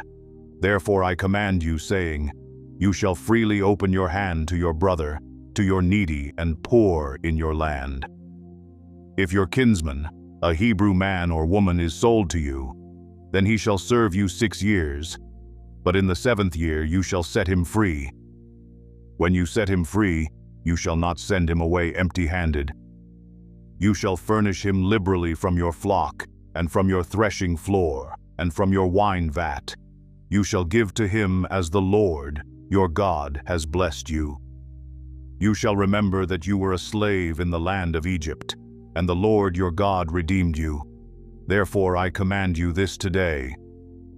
It shall come about if he says to you, I will not go out from you, because he loves you and your household, since he fares well with you. Then you shall take an awl and pierce it through his ear into the door, and he shall be your servant forever. Also, you shall do likewise to your maidservant. It shall not seem hard to you when you set him free, for he has given you 6 years with double the service of a hired man. So the Lord your God will bless you in whatever you do. You shall consecrate to the Lord your God all the firstborn males that are born of your herd and of your flock. You shall not work with the firstborn of your herd, nor shear the firstborn of your flock. You and your household shall eat it every year before the Lord your God in the place which the Lord chooses. But if it has any defect, such as lameness or blindness, or any serious defect, you shall not sacrifice it to the Lord your God. You shall eat it within your gates. The unclean and the clean alike may eat it, as a gazelle or a deer. Only you shall not eat its blood. You are to pour it out on the ground like water. Deuteronomy chapter 16. Observe the month of Abib, and celebrate the Passover to the Lord your God. For in the month of Abib, the Lord your God brought you out of Egypt by night. You shall sacrifice the Passover to the Lord your God from the flock and the herd, in the place where the Lord chooses to establish his name. You shall not eat leavened bread with it. 7 days you shall eat with it unleavened bread, the bread of affliction. For you came out of the land of Egypt in haste, so that you may remember all the days of your life, the day when you came out of the land of Egypt. For 7 days no leaven shall be seen with you in all your territory, and none of the flesh which you sacrifice on the evening of the first day shall remain overnight until morning. You are not allowed to sacrifice the Passover in any of your towns which the Lord your God is giving you, but at the place where the Lord your God chooses to establish his name. You shall sacrifice the Passover in the evening at sunset, at the time that you came out of Egypt. You shall cook and eat it in the place which the Lord your God chooses. In the morning you are to return to your tents. 6 days you shall eat unleavened bread, and on the 7th day there shall be a solemn assembly to the Lord your God. You shall do no work on it. You shall count 7 weeks for yourself. You shall begin to count 7 weeks from the time you begin to put the sickle to the standing grain. Then you shall celebrate the Feast of Weeks to the Lord your God, with a tribute of a freewill offering of your hand, which you shall give, just as the Lord your God blesses you. And you shall rejoice before the Lord your God, you and your son, and your daughter, and your male and female servants, and the Levite who is in your town, and the stranger and the orphan and the widow who are in your midst, in the place where the Lord your God chooses to establish his name. You shall remember that you were a slave in Egypt, and you shall be careful to observe these statutes. You shall celebrate the Feast of Booths 7 days after you have gathered in from your threshing floor and your wine vat. And you shall rejoice in your feast, you and your son, and your daughter, and your male and female servants, and the Levite, and the stranger, and the orphan, and the widow, who are in your towns. 7 days you shall celebrate a feast to the Lord your God in the place which the Lord chooses, because the Lord your God will bless you in all your produce and in all the work of your hands, so that you will be altogether joyful. 3 times in a year all your males shall appear before the Lord your God in the place which he chooses, at the feast of unleavened bread, and at the feast of weeks, and at the feast of booths, and they shall not appear before the Lord empty-handed. Every man shall give as he is able, according to the blessing of the Lord your God which he has given you. You shall appoint for yourself judges and officers in all your towns, which the Lord your God is giving you, according to your tribes, and they shall judge the people with righteous judgment. You shall not distort justice, you shall not be partial, and you shall not take a bribe, for a bribe blinds the eyes of the wise and perverts the words of the righteous. Justice and only justice you shall pursue, that you may live and possess the land which the Lord your God is giving you. You shall not plant for yourself an Asherah of any kind of tree beside the altar of the Lord your God, which you shall make for yourself. You shall not set up for yourself a sacred pillar which the Lord your God hates. Deuteronomy chapter 17. You shall not sacrifice to the Lord your God an ox or a sheep, which has a blemish or any defect, for that is a detestable thing to the Lord your God. If there is found in your midst, in any of your towns, which the Lord your God is giving you, a man or a woman who does what is evil in the sight of the Lord your God, by transgressing his covenant, and has gone and served other gods and worshipped them, or the sun or the moon or any of the heavenly host, which I have not commanded, and if it is told you and you have heard of it, then you shall inquire thoroughly. Behold, if it is true, and the thing certain that this detestable thing has been done in Israel, then you shall bring out that man or that woman who has done this evil deed to your gates, that is, the man or the woman, and you shall stone them to death. On the evidence of 2 witnesses or 3 witnesses, he who is to die shall be put to death. He shall not be put to death on the evidence of 1 witness. The hand of the witnesses shall be first against him to put him to death, and afterward the hand of all the people. So you shall purge the evil from your midst. If any case is too difficult for you to decide, between one kind of homicide or another, between one kind of lawsuit or another, and between one kind of assault or another, being cases of dispute in your courts, then you shall arise and go up to the place which the Lord your God chooses. So you shall come to the Levitical priest or the judge, who is in office in those days, and you shall inquire of them, and they will declare to you the verdict in the case. You shall do according to the terms of the verdict which they declare to you from that place which the Lord chooses. And you shall be careful to observe, according to all that they teach you. According to the terms of the law which they teach you, and according to the verdict which they tell you, you shall do. You shall not turn aside from the word which they declare to you, to the right or the left. The man who acts presumptuously by not listening to the priest who stands there to serve the Lord your God, nor to the judge, that man shall die. Thus you shall purge the evil from Israel. Then all the people will hear and be afraid, and will not act presumptuously again. When you enter the land which the Lord your God gives you, and you possess it and live in it, and you say, I will set a king over me like all the nations who are around me. You shall surely set a king over you whom the Lord your God chooses. One from among your countrymen you shall set as king over yourselves. You may not put a foreigner over yourselves, who is not your countryman. Moreover, he shall not multiply horses for himself, nor shall he cause the people to return to Egypt to multiply horses, since the Lord has said to you, you shall never again return that way. He shall not multiply wives for himself, or else his heart will turn away, nor shall he greatly increase silver and gold for himself. Now it shall come about, when he sits on the throne of his kingdom, he shall write for himself a copy of this law on a scroll in the presence of the Levitical priests.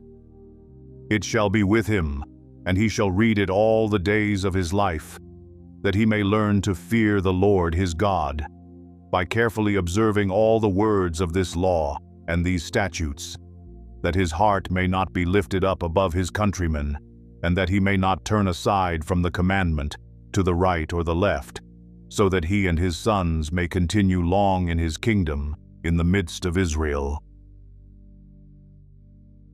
Deuteronomy chapter 18. The Levitical priests, the whole tribe of Levi, shall have no portion or inheritance with Israel.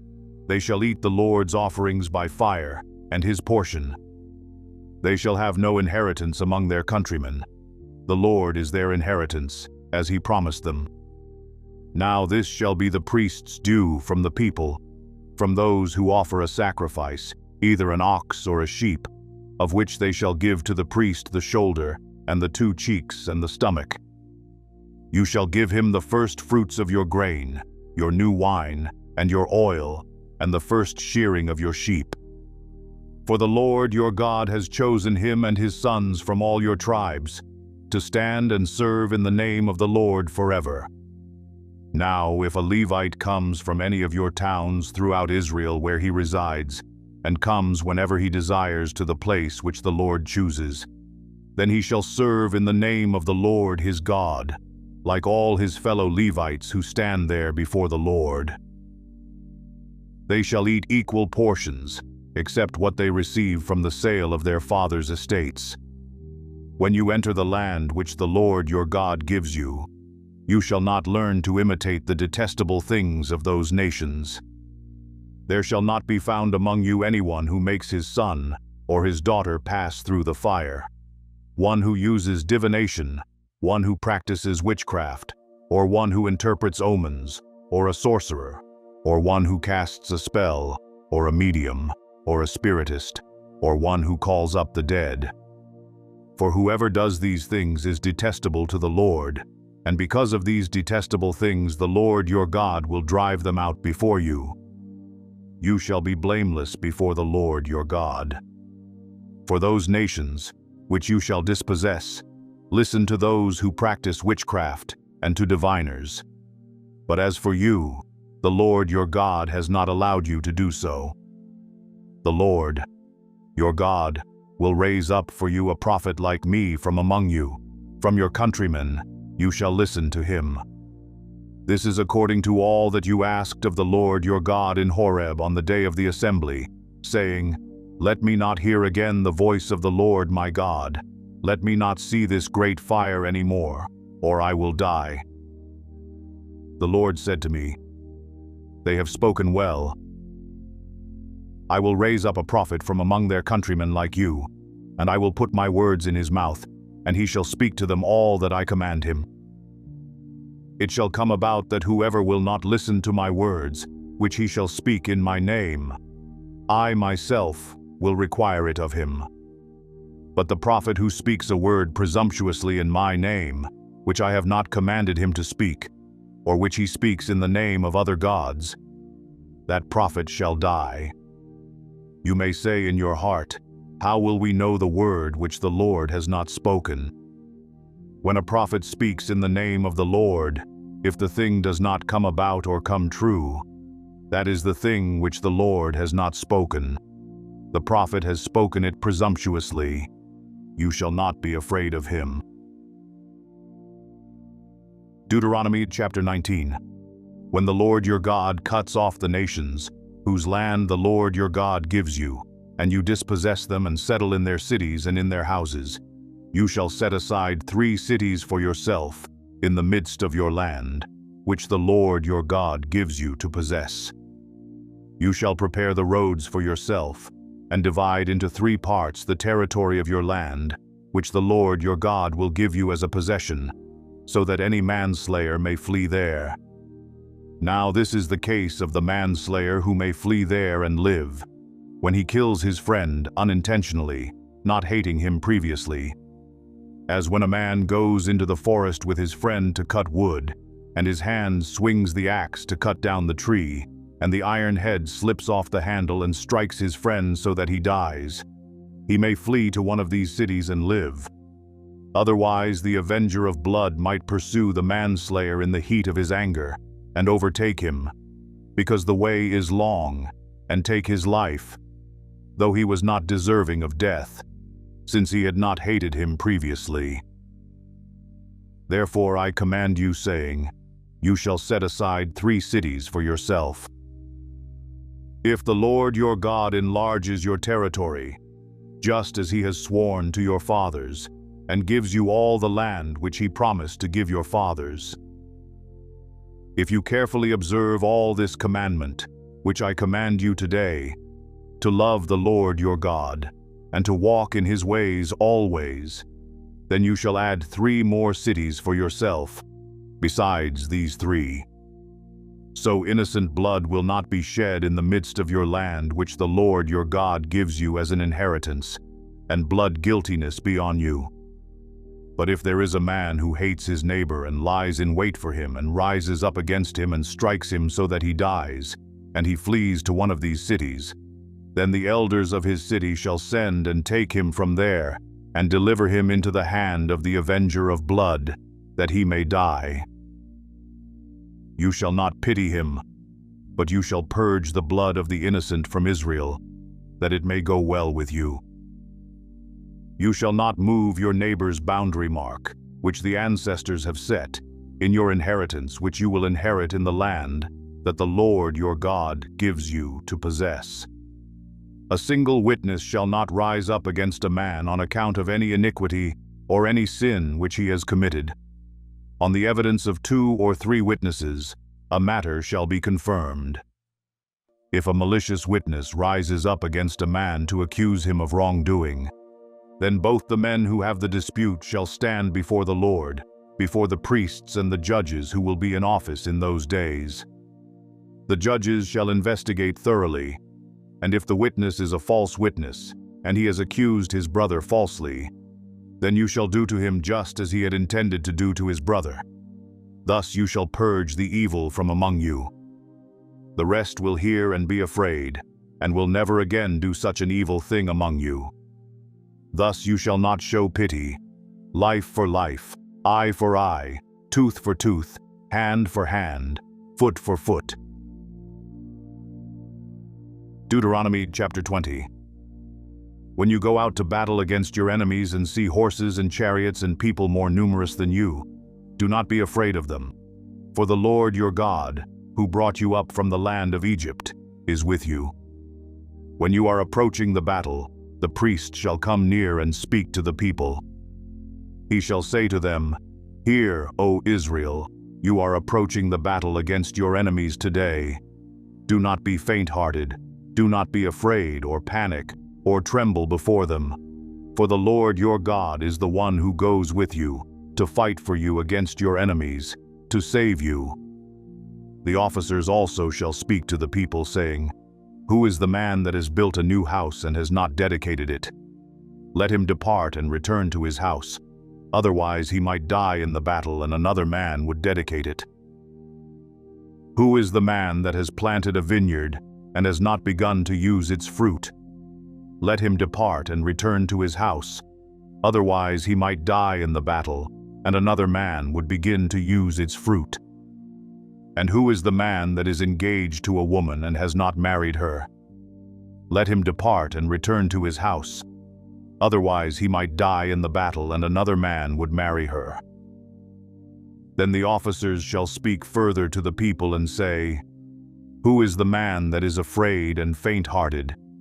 Let him depart and return to his house, so that he might not make his brothers' hearts melt like his heart. When the officers have finished speaking to the people, they shall appoint commanders of armies at the head of the people.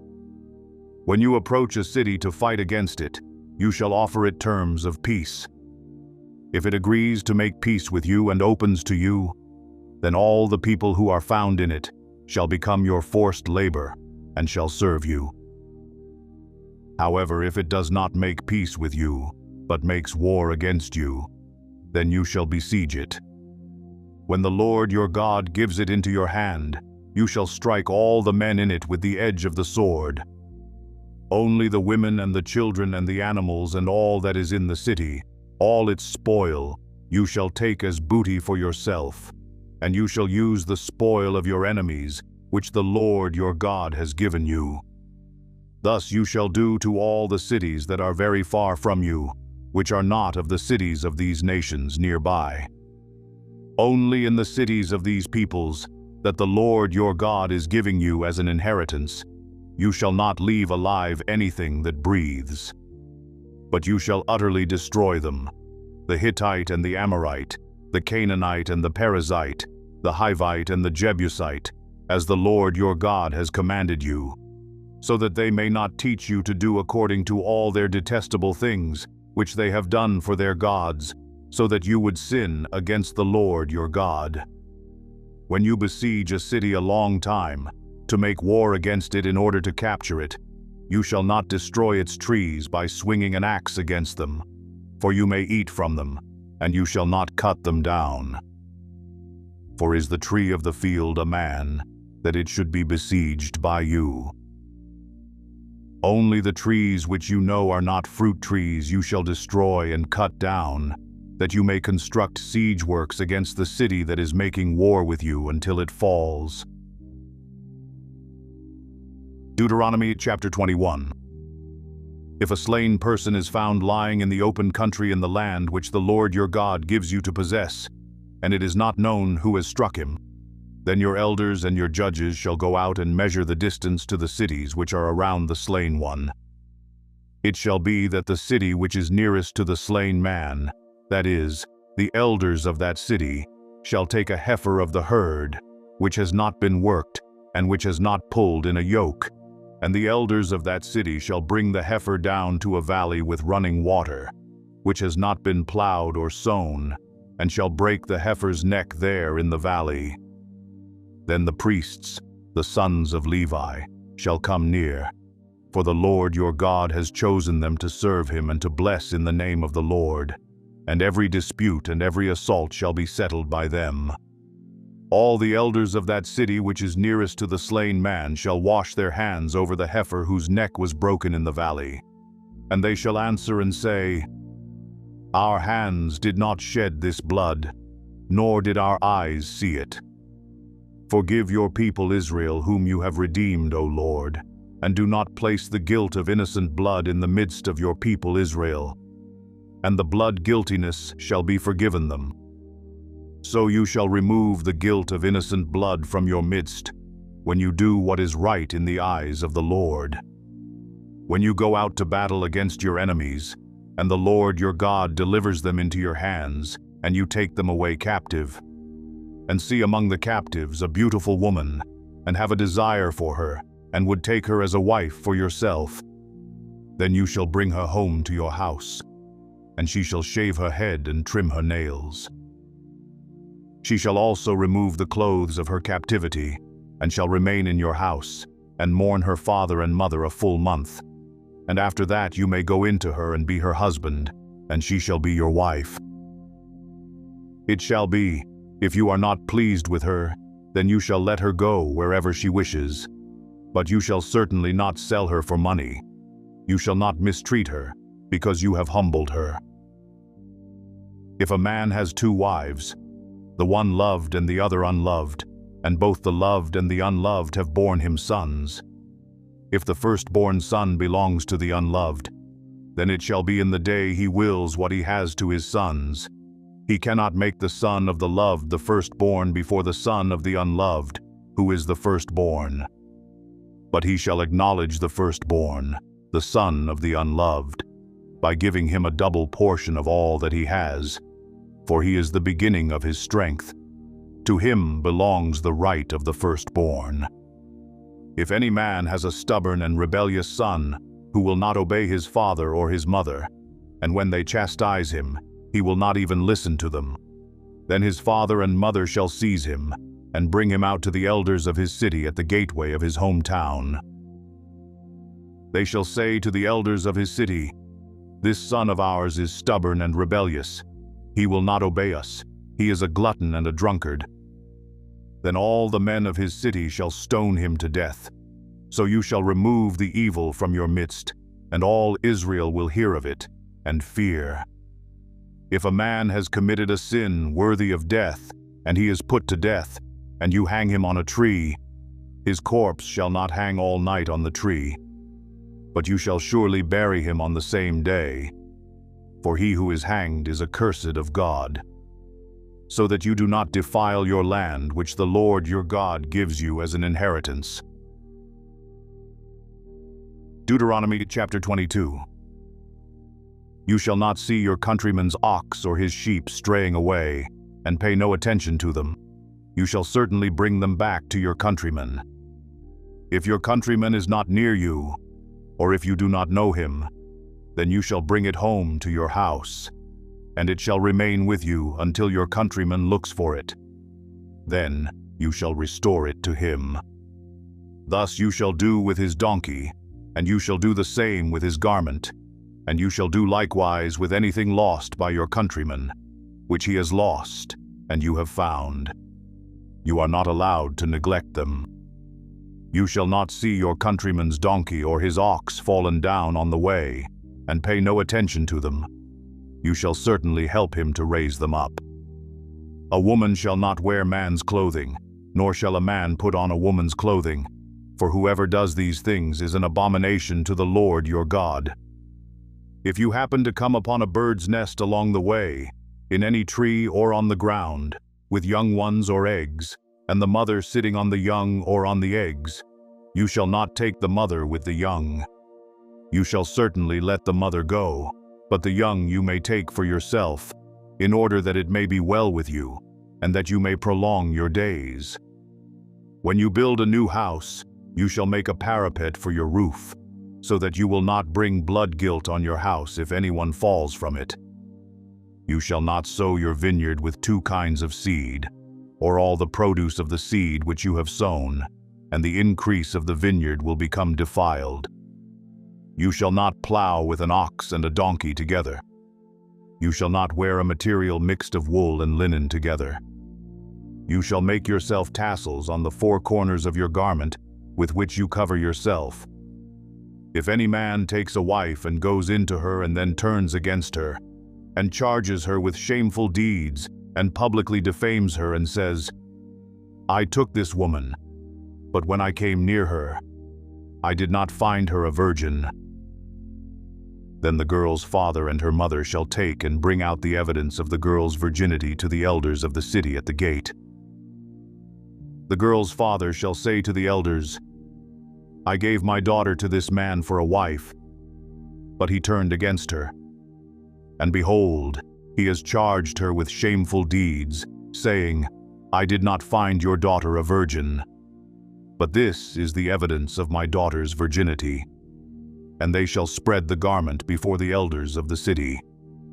So the elders of that city shall take the man and chastise him, and they shall fine him 100 shekels of silver, and give it to the girl's father, because he publicly defamed a virgin of Israel, and she shall remain his wife.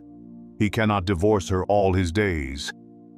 But if this charge is true, that the girl was not found a virgin, then they shall bring out the girl to the doorway of her father's house, and the men of her city shall stone her to death, because she has committed an act of folly in Israel, by playing the harlot in her father's house. Thus you shall purge the evil from among you. If a man is found lying with a married woman, then both of them shall die, the man who lay with the woman, and the woman. Thus you shall purge the evil from Israel. If there is a girl who is a virgin engaged to a man, and another man finds her in the city and lies with her, then you shall bring them both out to the gate of that city, and you shall stone them to death. The girl, because she did not cry out in the city, and the man, because he has violated his neighbor's wife. Thus you shall purge the evil from among you. But if in the field the man finds the girl who is engaged, and the man forces her and lies with her, then only the man who lies with her shall die. But you shall do nothing to the girl. There is no sin in the girl worthy of death. For just as a man rises against his neighbor and murders him, so is this case. When he found her in the field, the engaged girl cried out, but there was no one to save her. If a man finds a girl who is a virgin, who is not engaged, and seizes her and lies with her, and they are discovered, then the man who lay with her shall give to the girl's father 50 shekels of silver, and she shall become his wife, because he has violated her. He cannot divorce her all his days. A man shall not take his father's wife so that he will not uncover his father's skirt.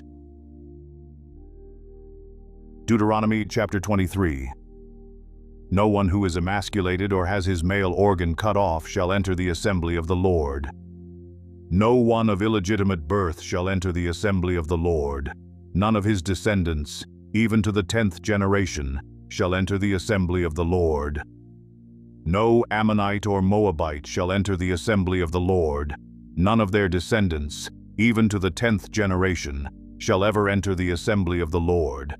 Because they did not meet you with food and water on the way when you came out of Egypt, and because they hired against you Balaam the son of Beor from Pethor of Mesopotamia, to curse you. Nevertheless, the Lord your God was not willing to listen to Balaam, but the Lord your God turned the curse into a blessing for you, because the Lord your God loves you. You shall never seek their peace or their prosperity all your days. You shall not detest an Edomite, for he is your brother. You shall not detest an Egyptian, because you were an alien in his land. The sons of the 3rd generation who are born to them may enter the assembly of the Lord. When you go out as an army against your enemies, you shall keep yourself from every evil thing. If there is among you any man who is unclean because of a nocturnal emission, then he must go outside the camp. He may not re-enter the camp. But it shall be when evening approaches, he shall bathe himself with water, and at sundown he may re-enter the camp.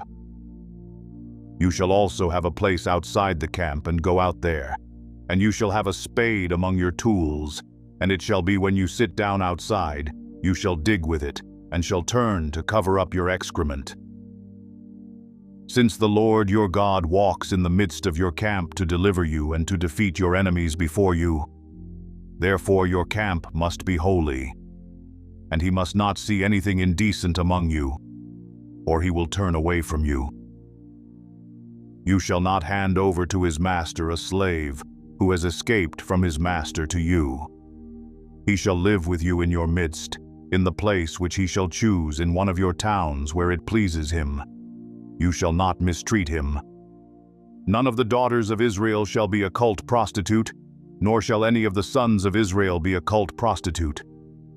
You shall not bring the hire of a harlot or the wages of a dog into the house of the Lord your God for any votive offering, for both of these are an abomination to the Lord your God.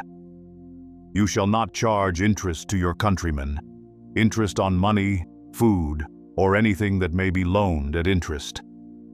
You may charge interest to a foreigner, but to your countrymen you shall not charge interest, so that the Lord your God may bless you in all that you undertake in the land which you are about to enter to possess. When you make a vow to the Lord your God, you shall not delay to pay it, for it would be sin in you, and the Lord your God will surely require it of you. However, if you refrain from vowing, it would not be sin in you. You shall be careful to perform what goes out from your lips, just as you have voluntarily vowed to the Lord your God, what you have promised. When you enter your neighbor's vineyard, then you may eat grapes until you are fully satisfied, but you shall not put any in your basket. When you enter your neighbor's standing grain, then you may pluck the heads with your hand, but you shall not wield a sickle in your neighbor's standing grain. Deuteronomy chapter 24. When a man takes a wife and marries her, and it happens that she finds no favor in his eyes because he has found some indecency in her, and he writes her a certificate of divorce and puts it in her hand, and sends her out from his house. and she leaves his house and goes and becomes another man's wife, and if the latter husband turns against her and writes her a certificate of divorce and puts it in her hand and sends her out of his house, or if the latter husband dies who took her to be his wife, then her former husband who sent her away is not allowed to take her again to be his wife, since she has been defiled. For that is an abomination before the Lord. And you shall not bring sin on the land, which the Lord your God gives you as an inheritance. When a man takes a new wife, he shall not go out with the army nor be charged with any duty. He shall be free at home 1 year, and shall give happiness to his wife, whom he has taken. No one shall take a hand mill or an upper millstone in pledge, for he would be taking a life in pledge. If a man is caught kidnapping any of his countrymen of the sons of Israel, and he deals with him violently or sells him, then that thief shall die. So you shall purge the evil from among you. Be careful against an infection of leprosy, that you diligently observe and do according to all that the Levitical priests teach you, as I have commanded them. So you shall be careful to do. Remember what the Lord your God did to Miriam on the way as you came out of Egypt. When you make your neighbor a loan of any sort, you shall not enter his house to take his pledge. You shall remain outside, and the man to whom you make the loan shall bring the pledge out to you. If he is a poor man, you shall not sleep with his pledge. When the sun goes down, you shall surely return the pledge to him, that he may sleep in his cloak and bless you, and it will be righteousness for you before the Lord your God. You shall not oppress a hired servant who is poor and needy, whether he is one of your countrymen or one of your aliens who is in your land in your towns. You shall give him his wages on his day before the sun sets, for he is poor and sets his heart on it, so that he will not cry against you to the Lord, and it becomes sin in you. Fathers shall not be put to death for their sons, nor shall sons be put to death for their fathers. Everyone shall be put to death for his own sin. You shall not pervert the justice due an alien or an orphan, nor take a widow's garment in pledge. But you shall remember that you were a slave in Egypt, and that the Lord your God redeemed you from there. Therefore, I am commanding you to do this thing. When you reap your harvest in your field, and have forgotten a sheaf in the field, you shall not go back to get it. It shall be for the alien, for the orphan, and for the widow, in order that the Lord your God may bless you in all the work of your hands. When you beat your olive tree, you shall not go over the boughs again. It shall be for the alien, for the orphan, and for the widow. When you gather the grapes of your vineyard, you shall not go over it again. It shall be for the alien, for the orphan, and for the widow. You shall remember that you were a slave in the land of Egypt. Therefore I am commanding you to do this thing. Deuteronomy chapter 25. If there is a dispute between men and they go to court, and the judges decide their case, and they justify the righteous and condemn the wicked, then it shall be, if the wicked man deserves to be beaten, the judge shall then make him lie down and be beaten in his presence, with the number of stripes, according to his guilt. He may beat him 40 times, but no more, so that he does not beat him with many more stripes than these, and your brother is not degraded in your eyes. You shall not muzzle the ox while he is threshing. When brothers live together and one of them dies and has no son, the wife of the deceased shall not be married outside the family to a strange man. Her husband's brother shall go into her and take her to himself as wife, and perform the duty of a husband's brother to her. It shall be that the firstborn whom she bears shall assume the name of his dead brother, so that his name will not be blotted out from Israel. But if the man does not desire to take his brother's wife, then his brother's wife shall go up to the gate to the elders and say, "My husband's brother refuses to establish a name for his brother in Israel. He is not willing to perform the duty of a husband's brother to me." Then the elders of his city shall summon him and speak to him. And if he persists and says, "I do not desire to take her," Then his brother's wife shall come to him in the sight of the elders, and pull his sandal off his foot and spit in his face. And she shall declare, Thus it is done to the man who does not build up his brother's house. In Israel his name shall be called, the house of him whose sandal is removed.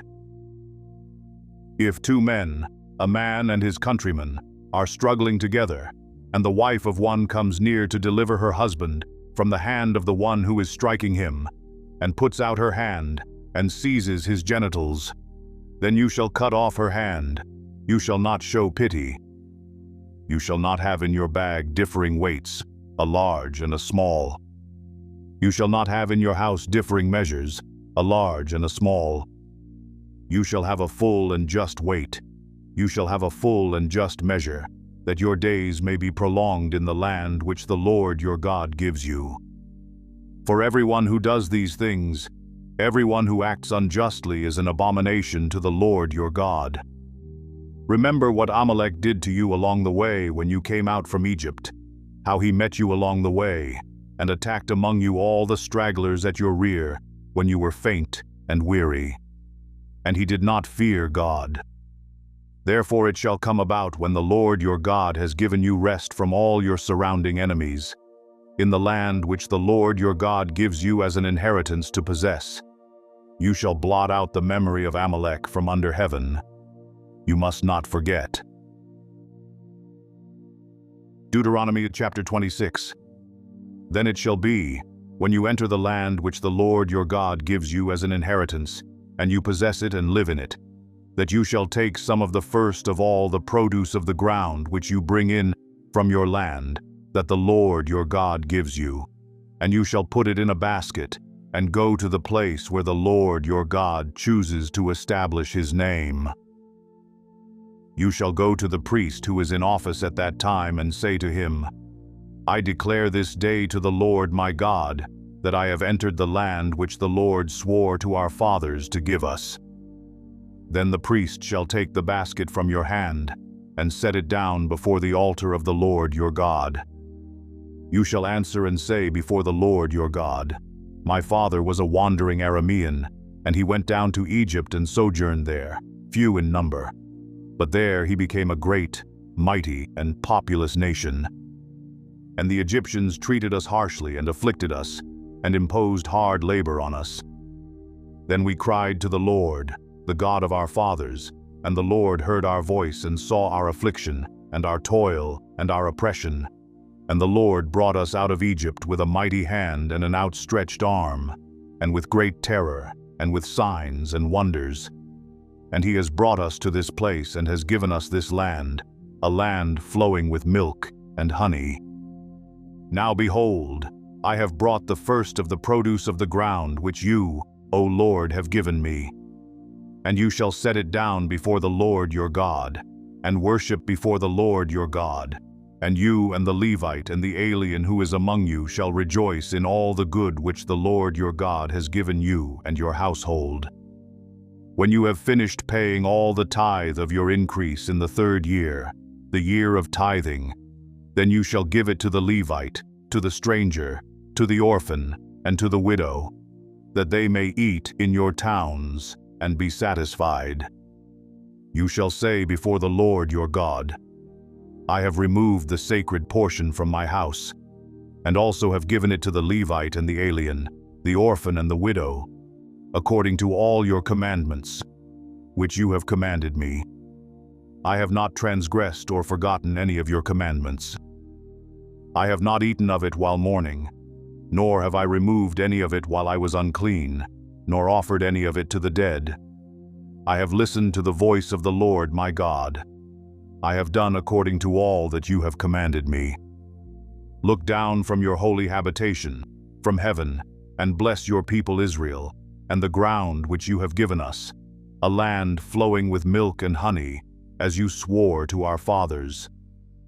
This day the Lord your God commands you to do these statutes and ordinances. You shall therefore be careful to do them with all your heart and with all your soul. You have today declared the Lord to be your God, and that you would walk in his ways and keep his statutes, his commandments and his ordinances, and listen to his voice. The Lord has today declared you to be his people, a treasured possession, as he promised you, and that you should keep all his commandments, and that he will set you high above all nations which he has made, for praise, fame, and honor, and that you shall be a consecrated people to the Lord your God, as he has spoken. Deuteronomy chapter 27. Then Moses and the elders of Israel charged the people, saying, "Keep all the commandments which I command you today. So it shall be on the day when you cross the Jordan to the land which the Lord your God gives you, that you shall set up for yourself large stones and coat them with lime, and write on them all the words of this law when you cross over, so that you may enter the land which the Lord your God gives you, a land flowing with milk and honey, as the Lord, the God of your fathers, promised you. So it shall be when you cross the Jordan, you shall set up on Mount Ebal these stones, as I am commanding you today, and you shall coat them with lime. Moreover, you shall build there an altar to the Lord your God, an altar of stones. You shall not wield an iron tool on them. You shall build the altar of the Lord your God of uncut stones, and you shall offer on it burnt offerings to the Lord your God, and you shall sacrifice peace offerings and eat there, and rejoice before the Lord your God. You shall write on the stones all the words of this law very distinctly." Then Moses and the Levitical priests spoke to all Israel, saying, "Be silent and listen, O Israel. This day you have become a people for the Lord your God. You shall therefore obey the Lord your God, and do his commandments and his statutes, which I command you today." Moses also charged the people on that day, saying, "When you cross the Jordan, these shall stand on Mount Gerizim to bless the people: Simeon, Levi, Judah, Issachar, Joseph, and Benjamin. For the curse, these shall stand on Mount Ebal: Reuben, Gad, Asher, Zebulun, Dan, and Naphtali. The Levites shall then answer and say to all the men of Israel with a loud voice, 'Cursed is the man who makes an idol or a molten image, an abomination to the Lord, the work of the hands of the craftsman, and sets it up in secret.' And all the people shall answer and say, 'Amen.' Cursed is he who dishonors his father or mother." And all the people shall say, "Amen." Cursed is he who moves his neighbor's boundary mark. And all the people shall say, "Amen." Cursed is he who misleads a blind person on the road. And all the people shall say, "Amen." Cursed is he who distorts the justice due an alien, orphan and widow. And all the people shall say, "Amen." Cursed is he who lies with his father's wife, because he has uncovered his father's skirt. And all the people shall say, "Amen." Cursed is he who lies with any animal. And all the people shall say, "Amen." Cursed is he who lies with his sister, the daughter of his father or of his mother. And all the people shall say, "Amen." Cursed is he who lies with his mother-in-law. And all the people shall say, "Amen." Cursed is he who strikes his neighbor in secret. And all the people shall say, "Amen." Cursed is he who accepts a bribe to strike down an innocent person. And all the people shall say, "Amen." Cursed is he who does not confirm the words of this law by doing them. And all the people shall say, "Amen." Deuteronomy chapter 28. Now it shall be, if you diligently obey the Lord your God, being careful to do all his commandments which I command you today, the Lord your God will set you high above all the nations of the earth. All these blessings will come upon you and overtake you if you obey the Lord your God. Blessed shall you be in the city, and blessed shall you be in the country. Blessed shall be the offspring of your body and the produce of your ground, and the offspring of your beasts, the increase of your herd, and the young of your flock. Blessed shall be your basket and your kneading bowl. Blessed shall you be when you come in, and blessed shall you be when you go out. The Lord shall cause your enemies who rise up against you to be defeated before you. They will come out against you one way, and will flee before you 7 ways. The Lord will command the blessing upon you in your barns, and in all that you put your hand to, and he will bless you in the land which the Lord your God gives you. The Lord will establish you as a holy people to himself, as he swore to you, if you keep the commandments of the Lord your God, and walk in his ways. So all the peoples of the earth will see that you are called by the name of the Lord, and they will be afraid of you. The Lord will make you abound in prosperity, in the offspring of your body, and in the offspring of your beast, and in the produce of your ground, in the land which the Lord swore to your fathers to give you. The Lord will open for you his good storehouse, the heavens, to give rain to your land in its season, and to bless all the work of your hand. And you shall lend to many nations, but you shall not borrow. The Lord will make you the head and not the tail, and you only will be above, and you will not be underneath, if you listen to the commandments of the Lord your God, which I charge you today, to observe them carefully, and do not turn aside from any of the words which I command you today, to the right or to the left, to go after other gods to serve them. But it shall come about, if you do not obey the Lord your God, to observe to do all his commandments and his statutes, with which I charge you today, that all these curses will come upon you and overtake you.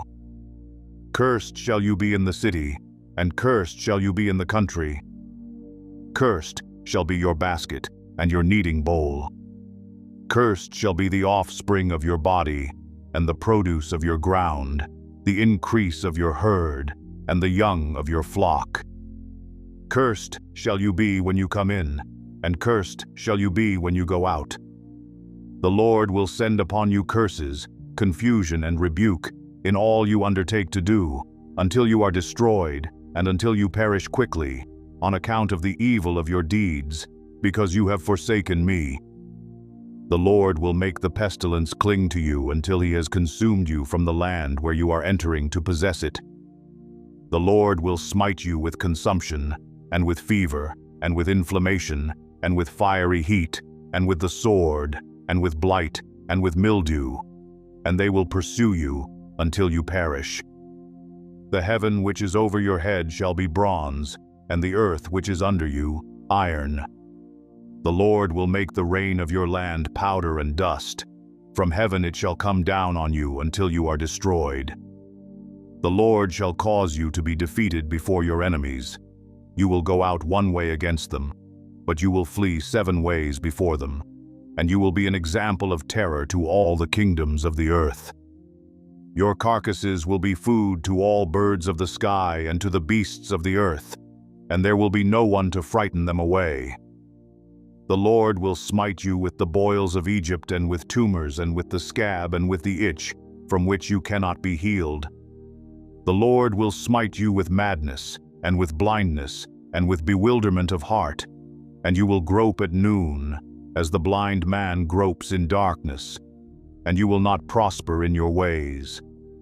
But you shall only be oppressed and robbed continually, with none to save you. You shall betroth a wife, but another man will violate her. You shall build a house, but you will not live in it. You shall plant a vineyard, but you will not use its fruit. Your ox shall be slaughtered before your eyes, but you will not eat of it. Your donkey shall be torn away from you, and will not be restored to you. Your sheep shall be given to your enemies, and you will have none to save you.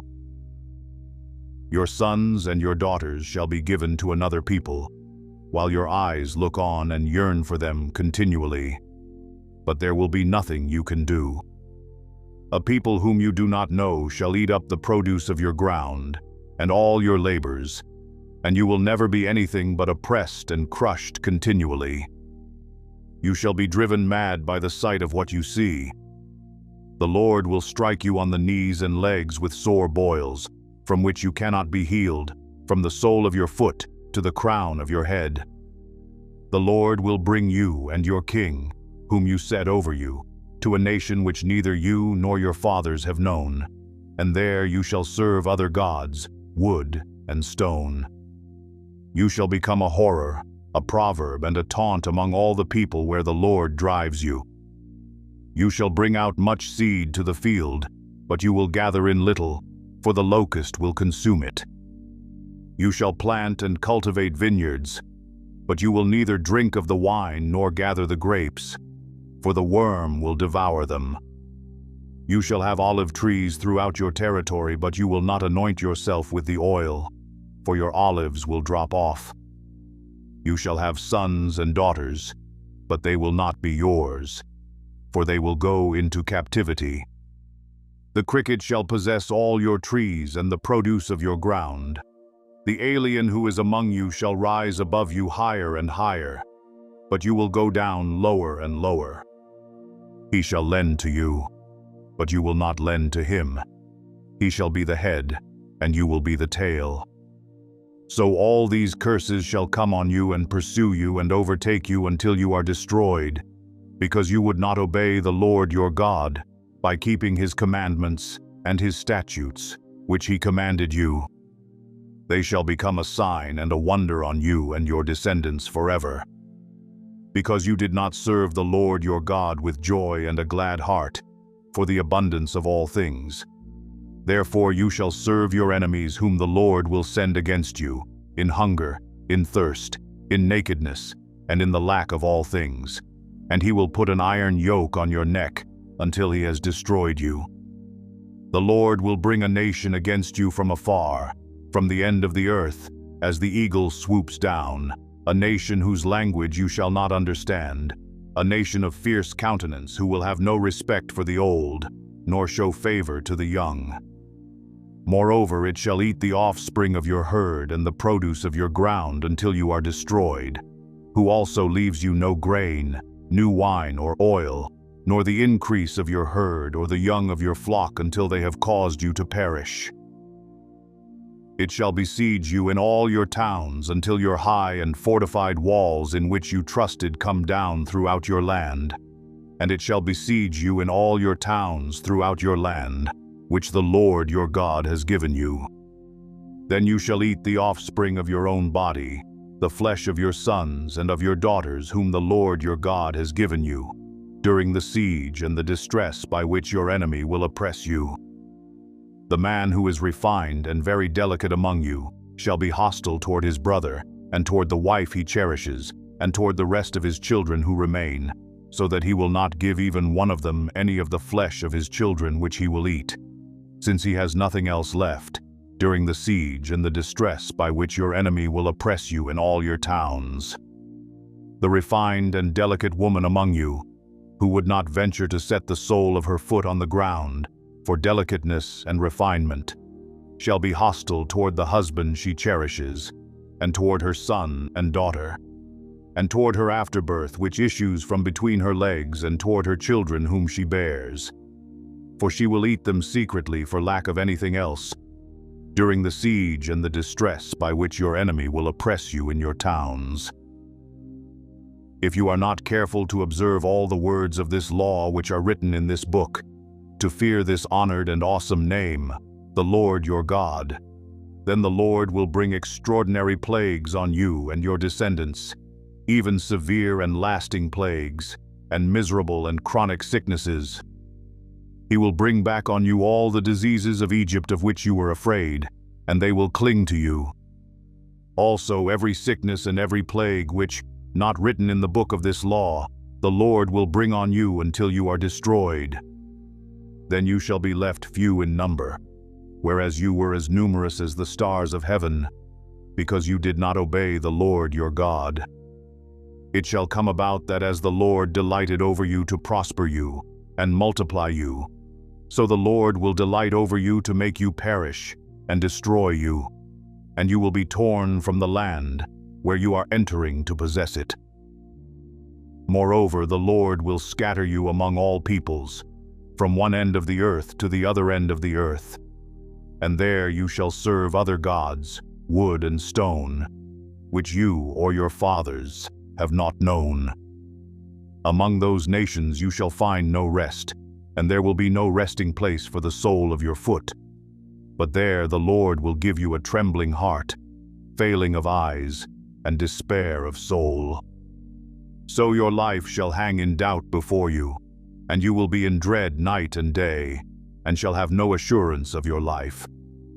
In the morning you shall say, would that it were evening, and at evening you shall say, would that it were morning, because of the dread of your heart which you dread, and for the sight of your eyes which you will see. The Lord will bring you back to Egypt in ships, by the way about which I spoke to you. You will never see it again. And there you will offer yourselves for sale to your enemies as male and female slaves, but there will be no buyer. Deuteronomy chapter 29.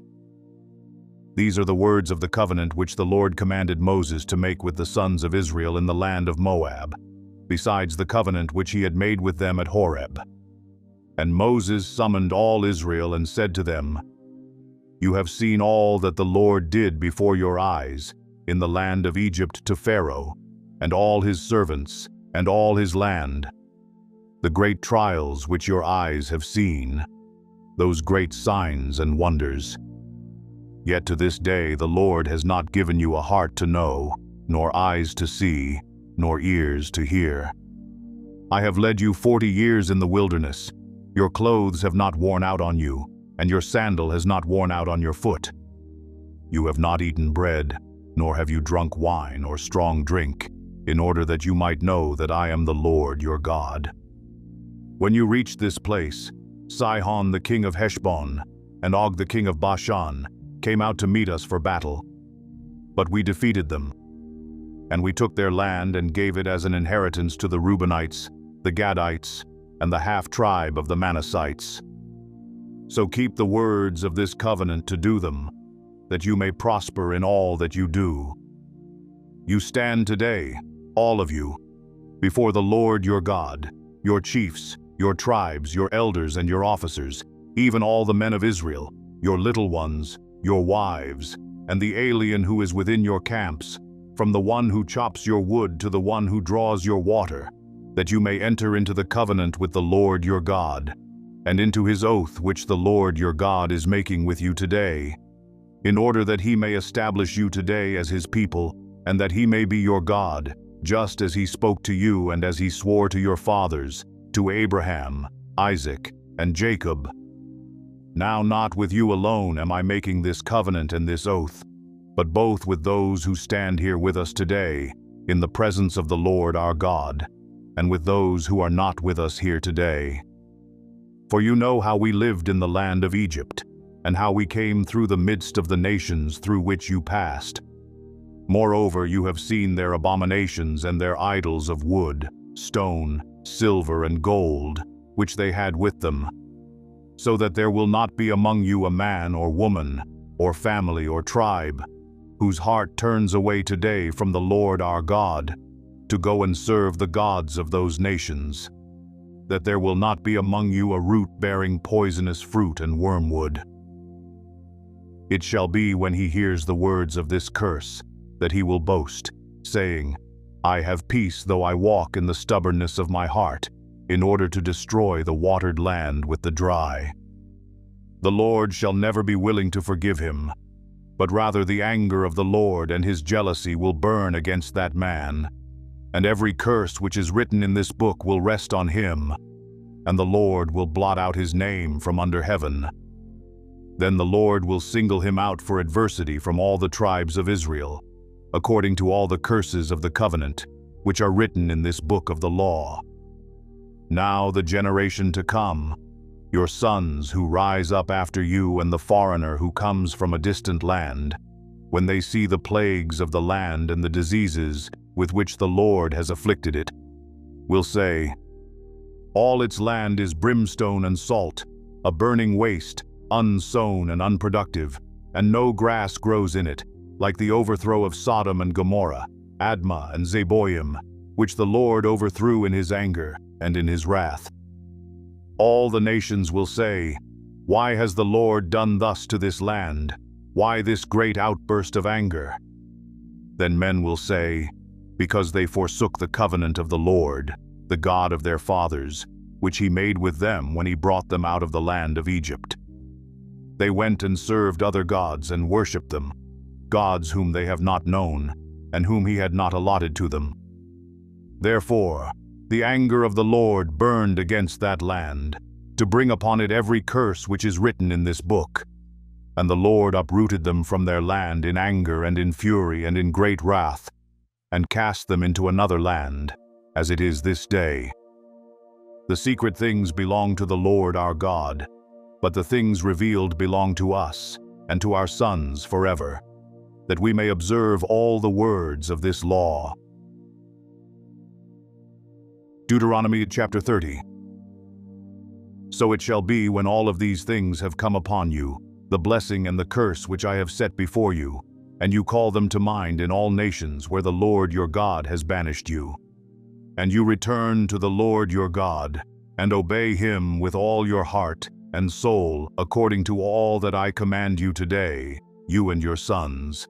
Then the Lord your God will restore you from captivity, and have compassion on you, and will gather you again from all the peoples where the Lord your God has scattered you. If your outcasts are at the ends of the earth, from there the Lord your God will gather you, and from there he will bring you back. The Lord your God will bring you into the land which your fathers possessed, and you shall possess it, and he will prosper you and multiply you more than your fathers. Moreover, the Lord your God will circumcise your heart and the heart of your descendants, to love the Lord your God with all your heart and with all your soul, so that you may live. The Lord your God will inflict all these curses on your enemies and on those who hate you, who persecuted you. And you shall again obey the Lord, and observe all his commandments which I command you today. Then the Lord your God will prosper you abundantly in all the work of your hand, in the offspring of your body, and in the offspring of your cattle, and in the produce of your ground. For the Lord will again rejoice over you for good, just as he rejoiced over your fathers, if you obey the Lord your God to keep his commandments and his statutes, which are written in this book of the law. If you turn to the Lord your God with all your heart and soul. For this commandment, which I command you today, is not too difficult for you, nor is it out of reach. It is not in heaven that you should say, "Who will go up to heaven for us to get it for us, and make us hear it, that we may observe it?" Nor is it beyond the sea, that you should say, "Who will cross the sea for us to get it for us, and make us hear it, that we may observe it?" But the word is very near you, in your mouth and in your heart, that you may observe it.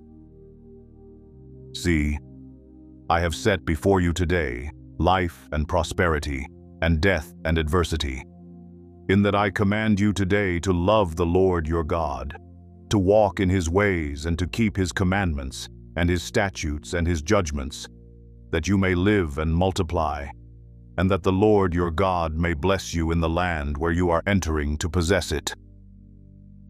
But if your heart turns away and you will not obey, but are drawn away and worship other gods and serve them, I declare to you today that you shall surely perish. You will not prolong your days in the land where you are crossing the Jordan to enter and possess it. I call heaven and earth to witness against you today, that I have set before you life and death, the blessing and the curse. So choose life in order that you may live, you and your descendants, by loving the Lord your God, by obeying his voice, and by holding fast to him. For this is your life and the length of your days, that you may live in the land which the Lord swore to your fathers, to Abraham, Isaac, and Jacob, to give them. Deuteronomy chapter 31. So Moses went and spoke these words to all Israel, and he said to them, I am 120 years old today. I am no longer able to come and go, and the Lord has said to me, You shall not cross this Jordan. It is the Lord your God who will cross ahead of you. He will destroy these nations before you, and you shall dispossess them. Joshua is the one who will cross ahead of you, just as the Lord has spoken. The Lord will do to them just as he did to Sihon and Og, the kings of the Amorites, and to their land, when he destroyed them. The Lord will deliver them up before you, and you shall do to them according to all the commandments which I have commanded you. Be strong and courageous. Do not be afraid or tremble at them, for the Lord your God is the one who goes with you. He will not fail you or forsake you. Then Moses called to Joshua and said to him in the sight of all Israel, Be strong and courageous, for you shall go with this people into the land which the Lord has sworn to their fathers to give them, and you shall give it to them as an inheritance. The Lord is the one who goes ahead of you. He will be with you, he will not fail you or forsake you. Do not fear or be dismayed. So Moses wrote this law and gave it to the priests, the sons of Levi, who carried the ark of the covenant of the Lord, and to all the elders of Israel. Then Moses commanded them, saying, At the end of every 7 years, at the time of the year of remission of debts, at the feast of booths, when all Israel comes to appear before the Lord your God, at the place which he will choose, you shall read this law in front of all Israel in their hearing. Assemble the people, the men and the women and children and the alien who is in your town, so that they may hear and learn and fear the Lord your God, and be careful to observe all the words of this law. Their children, who have not known, will hear and learn to fear the Lord your God, as long as you live on the land which you are about to cross the Jordan to possess. Then the Lord said to Moses, Behold, the time for you to die is near. Call Joshua, and present yourselves at the tent of meeting, that I may commission him. So Moses and Joshua went and presented themselves at the tent of meeting. The Lord appeared in the tent in a pillar of cloud, and the pillar of cloud stood at the doorway of the tent. The Lord said to Moses, Behold, you are about to lie down with your fathers, and this people will arise and play the harlot with the strange gods of the land, into the midst of which they are going, and will forsake me and break my covenant, which I have made with them. Then my anger will be kindled against them in that day, and I will forsake them and hide my face from them, and they will be consumed, and many evils and troubles will come upon them, so that they will say in that day, Is it not because our God is not among us that these evils have come upon us? But I will surely hide my face in that day because of all the evil which they will do, for they will turn to other gods. Now therefore write this song for yourselves, and teach it to the sons of Israel. Put it on their lips, so that this song may be a witness for me against the sons of Israel. For when I bring them into the land flowing with milk and honey, which I swore to their fathers, and they have eaten and are satisfied and become prosperous, then they will turn to other gods and serve them, and spurn me and break my covenant. Then it shall come about, when many evils and troubles have come upon them, that this song will testify before them as a witness, for it shall not be forgotten from the lips of their descendants. For I know their intent, which they are developing today, before I have brought them into the land which I swore. So Moses wrote this song the same day, and taught it to the sons of Israel. Then he commissioned Joshua the son of Nun, and said, Be strong and courageous, for you shall bring the sons of Israel into the land which I swore to them, and I will be with you. It came about, when Moses finished writing the words of this law in a book until they were complete, that Moses commanded the Levites who carried the ark of the covenant of the Lord, saying, Take this book of the law, and place it beside the ark of the covenant of the Lord your God, that it may remain there as a witness against you. For I know your rebellion and your stubbornness. Behold, While I am still alive with you today, you have been rebellious against the Lord. How much more, then, after my death? Assemble to me all the elders of your tribes and your officers, that I may speak these words in their hearing, and call the heavens and the earth to witness against them. For I know that after my death you will act corruptly and turn from the way which I have commanded you, and evil will befall you in the latter days. For you will do that which is evil in the sight of the Lord, provoking him to anger with the work of your hands.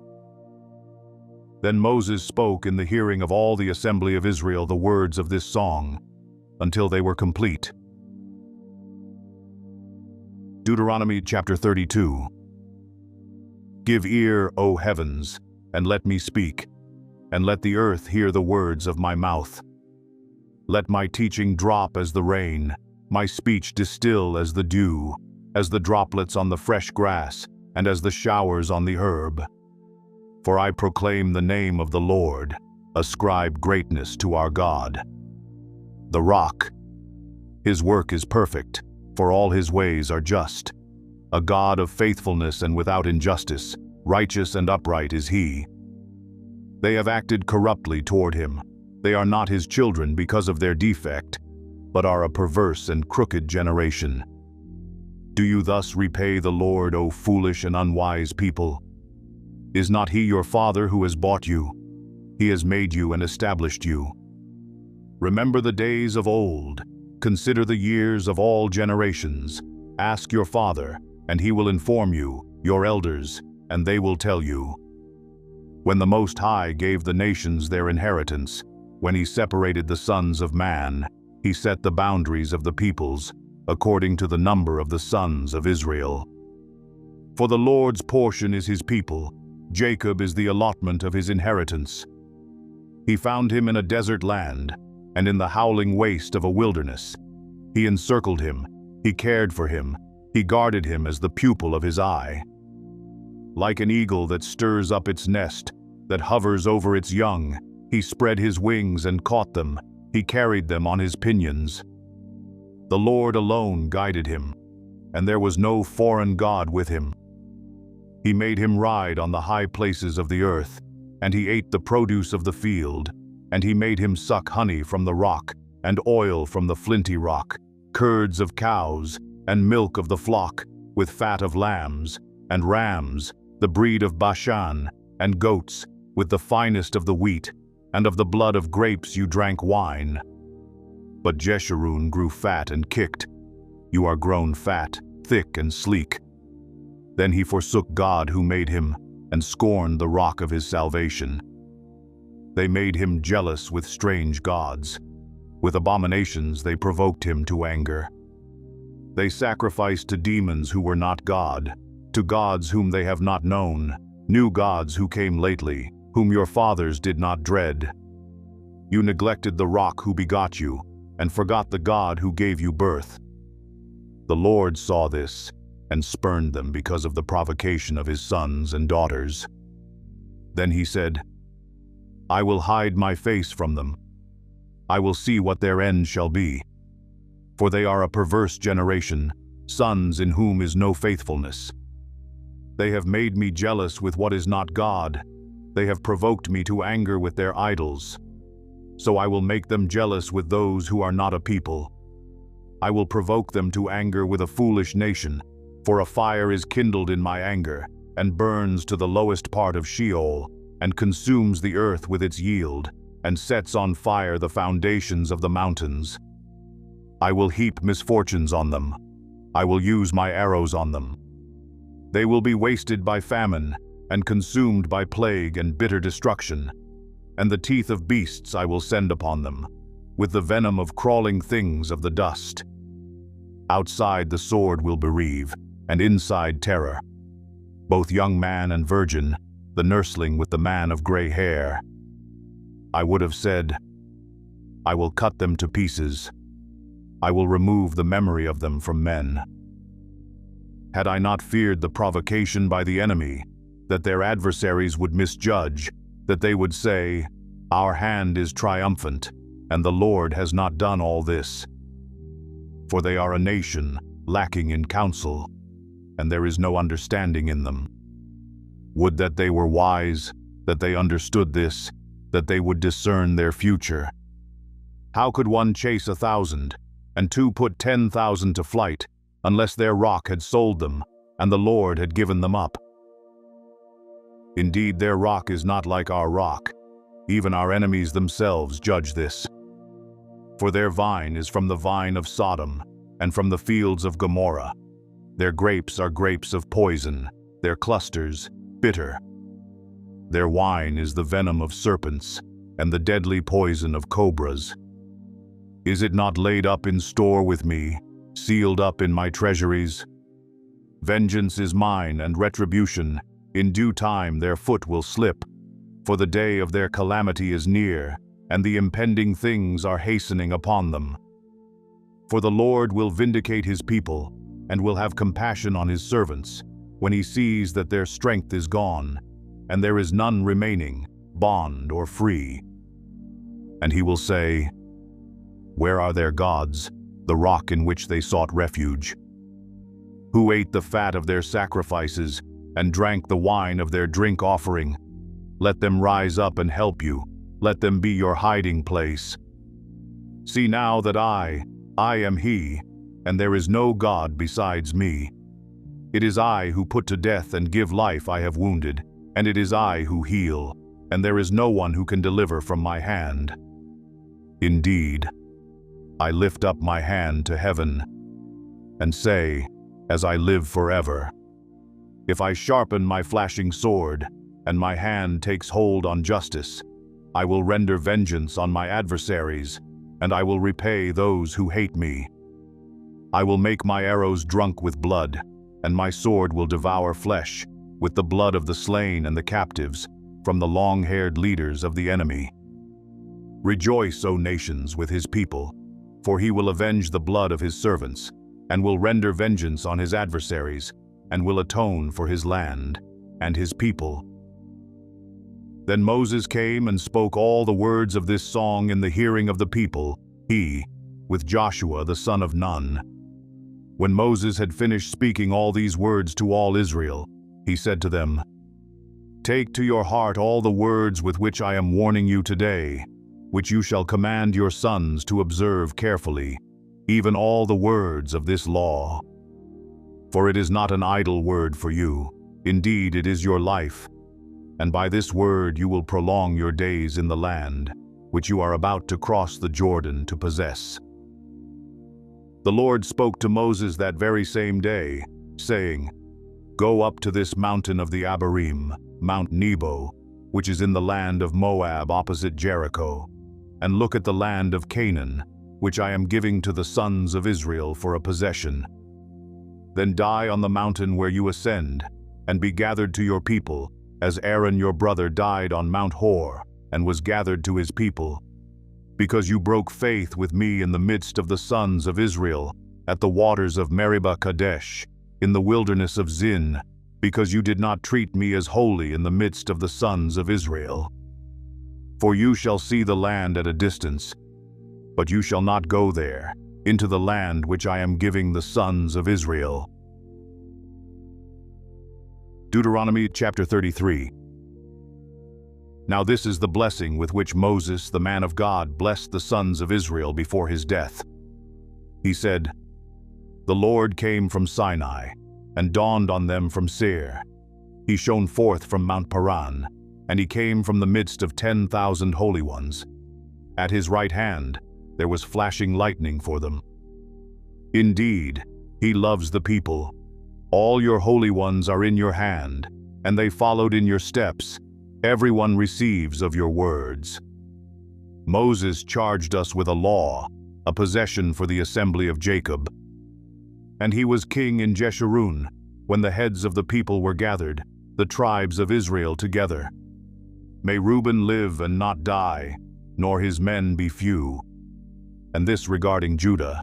So he said, "Hear, O Lord, the voice of Judah, and bring him to his people. With his hands he contended for them, and may you be a help against his adversaries."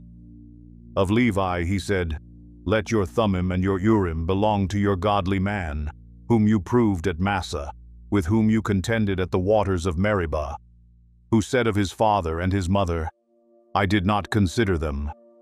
And he did not acknowledge his brothers, nor did he regard his own sons, for they observed your word and kept your covenant. They shall teach your ordinances to Jacob, and your law to Israel.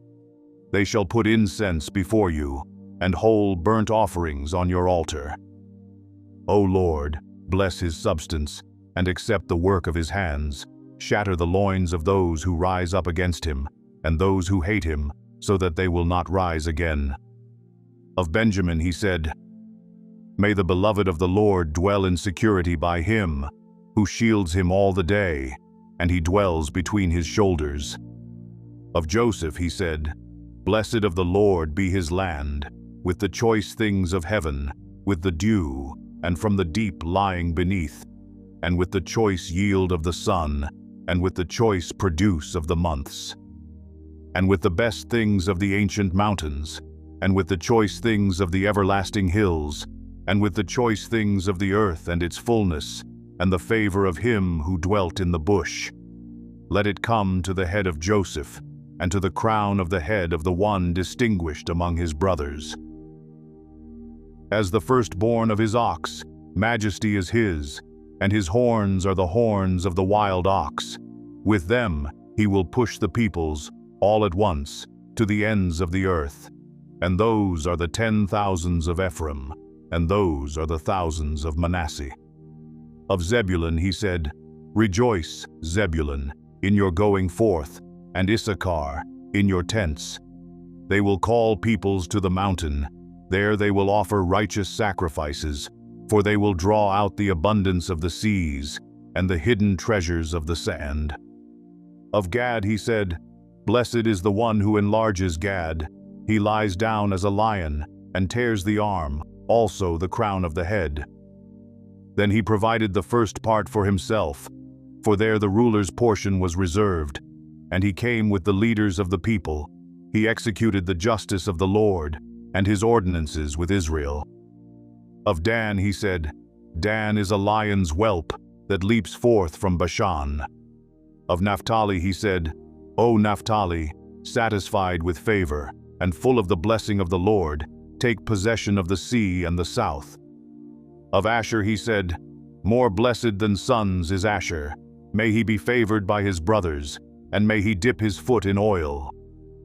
Your locks will be iron and bronze, and according to your days, so will your leisurely walk be. There is none like the God of Jeshurun, who rides the heavens to your help, and through the skies in his majesty. The eternal God is a dwelling place, and underneath are the everlasting arms, and he drove out the enemy from before you, and said, Destroy. So Israel dwells in security, the fountain of Jacob secluded, in a land of grain and new wine. His heavens also drop down dew. Blessed are you, O Israel, who is like you, a people saved by the Lord, who is the shield of your help and the sword of your majesty. So your enemies will cringe before you, and you will tread upon their high places. Deuteronomy chapter 34. Now Moses went up from the plains of Moab to Mount Nebo, to the top of Pisgah, which is opposite Jericho. And the Lord showed him all the land, Gilead as far as Dan, and all Naphtali and the land of Ephraim and Manasseh, and all the land of Judah as far as the western sea, and the Negev and the plain in the valley of Jericho, the city of palm trees, as far as Zoar.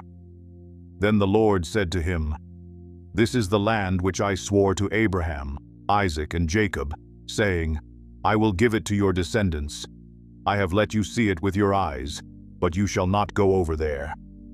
So Moses, the servant of the Lord, died there in the land of Moab, according to the word of the Lord. And he buried him in the valley in the land of Moab, opposite Beth Peor. But no man knows his burial place to this day. Although Moses was 120 years old when he died, his eye was not dim, nor his vigor abated. So the sons of Israel wept for Moses in the plains of Moab 30 days.